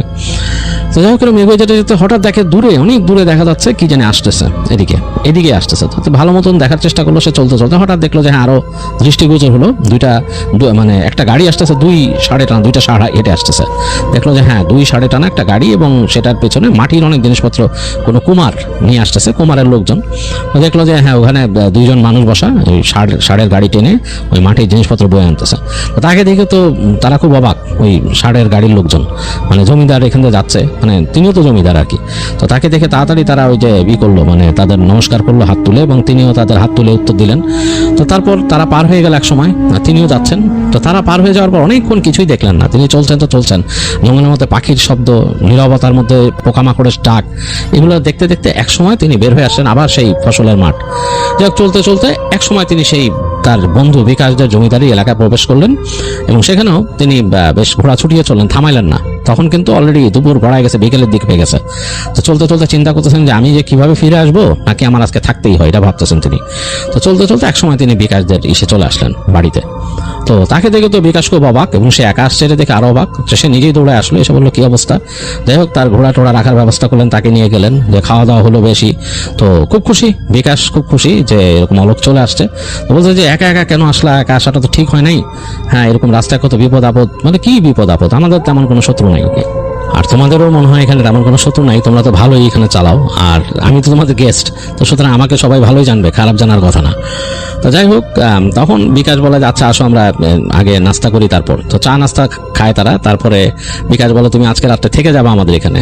তো অলোক বলে যে না, রাতে থাকাটা সম্ভব হবে না, বিকাল গড়িয়ে যাওয়ার আগেই আমি রওনা দিয়ে দিব তোমাদের এখান থেকে। আমি আসলে বের হয়েছিলাম, আমার ভালো লাগতেছিল না, মনটা কেমন আনচান করতেছিল, অস্বস্তি লাগতেছিল, এই যে আসছি রাস্তা দিয়ে চলে আসছি একা একা, এটাই ভালো লাগতেছে। তো বিকাশ বলে যে না আসো, তোমাকে ওইটা ব্যবস্থা করবো, যাওয়ার সময় অসুবিধা নাই, থাকতে পারলে খুবই ভালো হতো, কিন্তু তুমি যেহেতু বলতেছো চলে যাবা, তো দেখি তোমাকে আমি লোক দিয়ে দিব তোমার যাওয়ার পথে। তো অলোক বলতেছে আচ্ছা অসুবিধা নেই, আগে সেটা দেখা যাবে, চলো তো একটু হাঁটাহাঁটি করি। তো বিকাশ তাকে নিয়ে হাঁটতে বেরোলো, হাঁটতে হাঁটতে নিয়ে গেল তাকে যেখানে সে নতুন দাবা খেলার একটা, ওই যে শতরঞ্জ বলে সেটাকে, বড় একটা এরকম বড় শতরঞ্জি, যেখানে দাবার কোর্ট থাকে, ওটা বসেছে বড় বড় গুটি। তো ওগুলো নতুন আনাইছে, ওটা দেখালো, বলে দেখো কি সুন্দর কাঠের গুটিগুলা নতুন চকচক করতেছে। তো দেখলো, দেখে খুব খুশি, সে দাবা খেলতে বলতেছে আজকে তো সময় নেই, আজকে তো বেলা শেষ হয়ে যাচ্ছে, আমাকে যেতে হবে। বলে তাহলে তোমাকে আরেকটা সারপ্রাইজ দেখে আসো। তো অলোক বলে কি সারপ্রাইজ, বলে আর আসোই না। তো নিয়ে গেল তাকে হাঁটতে হাঁটতে তাদের যে মূল বাড়ির পেছনের দিকে, ওখানে কতগুলো ঘর আছে। তো একটা ঘরের কাছে গিয়ে বিকাশ তার লোককে বললো যে ভেতরে খবর দাও যে ছোট জমিদার বাবু আসছেন। তো খবর দেওয়ার পরে তাকে নিয়ে গেল আস্তে করে সাথে করে। তো অলোককে নিয়ে তিনি হেঁটে ঢুকলেন, দেখলেন একটা কামরা, বেশ বড়ই কামরাটা, বেশ ভালোই প্রশস্ত, এবং এটা মোটামুটি সুন্দর পরিষ্কার করে সাজানো, বেশ ফার্নিচার আছে ভেতরে। তো সেখানে ঢুকলো অলোক, ঢোকার পর দেখলো যে একটা জায়গায় একটা চৌকির মতো রাখা, মানে একটা বিছানা আর কি। তো সেটার উপরে একটা মহিলা বসা, মানে একটা মেয়ে মানুষ, বুঝতে পারছেন তিনি, মাথার মধ্যে কাপড় দিয়ে ঢেকে বসা, মানে মাথা ঢেকে রাখছে। তার পাশে কয়েকটা আরও মেয়ে মানুষ বসা, এবং তারা ওইভাবে মাথা ঢাকা না, কিন্তু তারাও কেমন জানি তার সামনে নিচু হয়ে আছে এবং মাথা নিচু করে কি কি বলতেছে এরকম। তো বিকাশ অলোককে হাত দিয়ে বললো একটু চুপ থাকতে, এবং সামনে যেয়ে তাকে বলল যে আমার বন্ধুকে নিয়ে আসছি, ওর সম্পর্কে কিছু বলুন। তো ওই মহিলা মাথা একদিকে কাত করে রাখছিল, মানে মাথায় বড় ঘুমটা টানা, চেহারা তো দেখা যাচ্ছে না, মনে হচ্ছে একটা মেয়ে মানুষ ঘুমটা টেনে বসে আছে, মাথা একদিকে কাত করে রাখছিল। তো বিকাশ এই কথাটা বলার সাথে সাথেই মহিলাটা মনে হলো মাথাটা সোজা করছে এরকম করে। তো সোজা করে এমনভাবে মাথাটা করলো দেখে মনে হচ্ছে অলোকের দিকে সরাসরি তাকায় আছে। তো অলোকের দিকে কিছুক্ষণ তাকায় অলোকের অস্বস্তি লাগা শুরু করলো, গায়ে কাটা দিচ্ছে কেমন জানি, মানে পরিবেশটাই কেমন জানি, এবং ওই পাশের যে মহিলাগুলো ওগুলো জানি কি জানি মানে বিড়বিড় করে পড়তেছে, এটা তো অলোকের আরো অস্বস্তি লাগতেছে। তো মহিলা এরকম করে নিজের হাত ঝাড়া দিল। তো অলোক তাকায় দেখতেছে দুই হাত এরকম করে ঝাড়া দিচ্ছে এবং তার হাতে চুড়ির মতো পরা, এগুলো শব্দ হচ্ছে। হাতগুলো দেখে মনে হচ্ছে বেশ বয়স্ক একটা মহিলার হাত, এরকম দুইটা ঝাড়ার সাথে সাথে কয়েকবার এরকম দুইটা হাত একসাথে বাড়ি দেওয়ার সাথে সাথে হাতের মধ্যে কোত্থেকে জানি গোলাপ ফুল আসলে এতগুলো, মনে হলো মানে সে বাতাস থেকে বের করছে একটা তোড়া গোলাপ ফুলের, এবং সেই গোলাপ ফুলের তোড়াটা অলোকের দিকে বাড়ায় ধরে বলল, খুব শিগগিরই তুমি বড় জমিদার হবা। খনখনা কণ্ঠ, এবং যেমন ভাবে বলছে শুনে কিন্তু গায়ে একদম শিরশির করে উঠছে অলোকের। অলোক তাকায় দেখতেছে যে বিকাশের চোখও বড় বড় হয়ে গেছে শুনে, গোলাপগুলো দেখে এবং কথাটা শুনে। তো অলোক নিজের অজান্তেই হাত বাড়াই দিয়েছে গোলাপটা নিতে। সে তাকায়, তার কাছে মনে হচ্ছে মানে একটু আগে কিন্তু দেখছে বয়স্ক মহিলার হাত, এখন দেখতেছে খুব সুন্দর দুইটা হাত, কোনো তরুণীর যদি সুন্দর হাত থাকে সেরকম চুড়ি পরা সেরকম, এবং হাতের মধ্যে এরকম মেহেদির মতো দেয়া পুরো লাল, এরকম তার দিকে গোলাপের তোড়াটা বাড়ায় ধরছে। অলোক নিজের অজান্তেই গোলাপটা হাত দিয়ে ধরলো, মানে গোলাপের তোড়াটা, মানে ওখানে প্রায় 8-10টা গোলাপ ফুল আছে, ঘ্রাণ বেরোচ্ছে। অলোক ওই ফুলের তোড়াটা ধরার সাথে তার মনে হচ্ছে সে একটা ইলেকট্রিক শক খেয়েছে শরীরে, এরকম লাগছে তার কাছে। তো সে মানে নিয়ে কেমন যেন একটু অস্বস্তি ফিল করলো। তো বিকাশ বললো যে এই গোলাপ আপনি কোত্থেকে পেলেন? এরকম জাদুর গোলাপ নিয়ে কেন আমার অতিথিকে দিলেন? এটা তো ঠিক না, আপনি কোনো কিছু দেওয়ার থাকলে আমাকে আগে বলতেন, এভাবে দেওয়াটা ঠিক হয়নি আপনার। তো তখন ওই মহিলা হাসতেছে, হেসে বলতেছে কি ভুল হলে ক্ষমা করে দিয়েন হুজুর, বলে আবার সে মাথা নামায় রাখছে এবং হাসতেছে, খিলখিল শব্দ আসতেছে। তো বিকাশ বেশ কেন জানি মনে হলো একটু অপমানিত ফিল করলো। তো সে তাড়াতাড়ি অলোককে বললো যে চলো। তো বের হয়ে আসলো। তো বের হয়ে আসার পরে ওই ঘর থেকে বেরোনোর পরেই অলোকের কেমন জানি একটু লাগলো, মনে হলো যে একটা ঘোর কেটে যাচ্ছে। ঘোর এতক্ষণ মনে হয় সেটা ঘোরের মধ্যে ছিল। তো সে বিকাশকে বললো কি ঘটনা, কি এটা কি ব্যাপার? তো বিকাশ বললো যে আর বলো না, কিছুদিন জাদু টোনা ডাকিনির উপরে বই পড়ছিলাম, বই নিয়ে স্টাডি করছিলাম। তো সেগুলো স্টাডি করতে করতে বিভিন্ন জায়গা থেকে বিভিন্ন জিনিস সংগ্রহ করছিলাম বিভিন্ন জিনিস দেখার জন্য। তো এই মহিলার সন্ধান পাইছিলাম, পরে যখন তাকে আনাইছি সে এখন এখানে এসে বিভিন্ন জিনিস দেখায়, বিভিন্ন জিনিস বলে, ভবিষ্যৎবাণী করে, অন্যরকম লাগে আর কি। তো আজকে মানে তো একদম অবাক করা কাণ্ড করলো, তোমাকে ফুলটা দিল কোত্থেকে দেখছো? বাতাস থেকে এনে দিল পুরা, আমি কিন্তু ফুলটা দেখি নাই আশেপাশে, কোনো কথা নাই, তোমাকে এনে দিল। তো তখন অলোক বলতেছে যে আমার কাছে একটু অবাক লাগলো যে আমার তো মনে ছিল যে মহিলা বৃদ্ধা, তো মহিলা যখন ফুলটা দিল হাত দুটা দেখলাম, দেখে মনে হলো যে একেবারেই তরুণী। তো তখন বিকাশ বলছে হ্যাঁ আমিও তো সেরকমই দেখলাম, আমার কাছে খুবই অন্যরকম লাগলো, এইরকম জিনিস কিন্তু সে এর আগে করে নাই, আজকে তুমি আসার পর করলো। তো তখন অলোক বললো যে যা ভাই আজকে চলে যাই, আমার আজকে আর সময় নাই, আমাকে যেতে হবে, অলরেডি তো বিকাল পড়ে যাচ্ছে দেখো। তো বিকাশ বললো যে আমি তোমার সাথে লোক দিয়ে দিই, দুজন একেবারে তোমার ওখানে পৌঁছে দেবে, তোমার ওখানে থাকবে রাতে, এবং তারপর তারা চলে আসবে। তো অলোক বলতেছে তার আর প্রয়োজন নাই, আমি যেহেতু আসতে পারছি আমি যেতেও পারবো একা, কোনো অসুবিধা নেই, একটু অন্ধকার হয়ে গেলেই বাকি। তো বিকাশ বলছে না সেটা তার হয় না, তুমি আসো আগে, আমার ইসে আসো, বৈঠকখানে আসো, ওখান থেকে আমি মানুষ ঠিক করে দিচ্ছি, ওরা যাবে তোমার সাথে। তো যাই হোক তারা আসলো, অলোক আর বিকাশ তাদের বৈঠকখানে। ওখানে বসতে বসতেই দেখলো যে তাদের একজন লোক অলোকের ঘোড়াটাকে নিয়ে আসছে তৈরি করে, ওইটাকে খাওয়া দাওয়া রেডি করে রাখছিল। তো ওইটা আসছে, অলোক নেমে আসলো ওখান থেকে এবং দেখলো একটু পরে দুইজন লোকও আসছে ঘোড়ায় করে, বিকাশের লোক, তারা এসে দাঁড়াইছে। তো অলোক তার ঘোড়ার কাছে যেতেই দেখলো ঘোড়া খানিকটা অসহিষ্ণু হয়ে গেছে তাকে দেখে, মানে সে কিন্তু তার মালিকের সাথে খুব ভালো টিউন্ড, কিন্তু এইবার সে অলোককে দেখে জানি কেমন করতেছে, ছটফট করতেছে কেমন জানি। তো অলোক মানে তাকে ঘাড়ে হাত বুলাই দিল, কিন্তু দেখলো যে না তার মানে ঠিক হচ্ছে না, ছটফট করতেছে। তো সে আর কিছু না করে অগত্যা ঘোড়ায় উঠে বসলো এবং তার হাতে সেই গোলাপের তোড়াটা আছে। গোলাপের তোড়াটা বেশ সুন্দর, তার কাছে বেশ ভালো লাগছে, এটা ফেলতে পারতেছে না সে, বা রেখেও যেতে পারতেছে না, খুব সুন্দর ঘ্রাণ ছড়াচ্ছে, কেন জানি তার একটা আকর্ষণ হয়ে গেছে ওর প্রতি। আর ঘোড়াটা মনে হচ্ছে একটা অস্বস্তি ফিল করতেছে, সে যে গোলাপের তোড়াটা হাতে নিয়েছে সেটা যে সেরকম নাকের কাছে নিল, ঘোড়াটা মনে হলো আরো অস্বস্তি ফিল করতেছে, কেমন ঘড়ঘড় করতেছে। তো যাই হোক বিকাশও একটু অবাক হয়ে তাকালো ঘোড়ার আচরণ দেখে। তারপর অলোক বললো আচ্ছা ঠিক আছে বন্ধু, বিদায় নিচ্ছি, দেখা হবে বলে রওনা দিয়ে দিল। তো বিকাশও হাত নাড়লো, চলা শুরু করলো ঘোড়া। তাদের ঘোড়া চলছে ফিরতি পথ ধরে, আগে চলছে অলোক এবং তার পেছনেই সেই দুজন ঘোড়সওয়ার যারা বিকাশের লোক। তো বেলা কিন্তু পড়ে যাচ্ছে, সূর্য ডুবু করতেছে এবং দেখা যাচ্ছে যে জঙ্গলের গাছপালার মাথায় সূর্য ডুবে যাচ্ছে, নেমে যাচ্ছে। তো ওই দুজন নিজেদের মধ্যে নিচু স্বরে কথা বলতেছে। তো সব কথাগুলো বুঝতেছে না অলোক, আর সে তো তাদের সাথে আসলে গল্প করার মতো না, বা কি গল্প করবে সেরকম কোনো সাবজেক্টও নাই তার কথা বলার, যদিও সে বেশ ওপেন মাইন্ডেড মানুষ, কথা বলতে কোনো সমস্যা নাই তার। তো যাই হোক, সূর্য এরকম নামতে নামতে গাছপালার আড়ালে চলে গেল এবং তখনই তারা ওই জঙ্গলের দিকে ঢোকা শুরু করলো। গাছপালা মানে বাড়তেছে দুই পাশে। তো এক সময় গাছপালা বাড়তে বাড়তে বেশ ডেন্সড হয়ে গেল এবং এখন আর দিনের আলো দেখা যাচ্ছে না, অন্ধকার, আলো আধারি। মানে হালকা আলো আছে, গাছের ফাঁক দিয়ে আসে, আর বাকি জায়গাটা অন্ধকার, কিন্তু এর মধ্যে দিয়ে চলতেছে। এবং এই যে বিকেলের সময় যে এক ধরনের পোকার ডাক, এগুলো শুরু হয়ে গেছে জঙ্গলের মধ্যে। তো পেছনে দুজন বলল অলোককে যে হুজুর, আমরা কি লণ্ঠন জানবো? তাদের ঘোড়ার মধ্যে লণ্ঠনের জ্বালানোর মতো ব্যবস্থা আছে, ঝোলানোর। অলোক বলল জ্বালাও, যদি সম্ভব হয় জ্বালিয়ে নাও। তো তখন তিনিও থামলেন, আর ওই দুজন নেমে লণ্ঠন জ্বালানো ঘোড়ায়। তো তখন তারা আস্তে করে ঘোড়া সামনে এনে বলল যে হুজুর, আমরা একজন সামনে থাকি, একজন পেছনে থাকি। তা অলোক বলল, অলোকের কাছে কেমন একটু অস্বস্তি লাগে ব্যাপারটা। সে বলল তোমরা দুজনই সামনে চলে যাও, আমি তোমাদের পেছনে পেছনে আসতেছি, কোনো অসুবিধা নেই, তোমাদের এই লণ্ঠনে আলোয় আমি পথটা দেখতে পাবো, কোনো সমস্যা হবে না।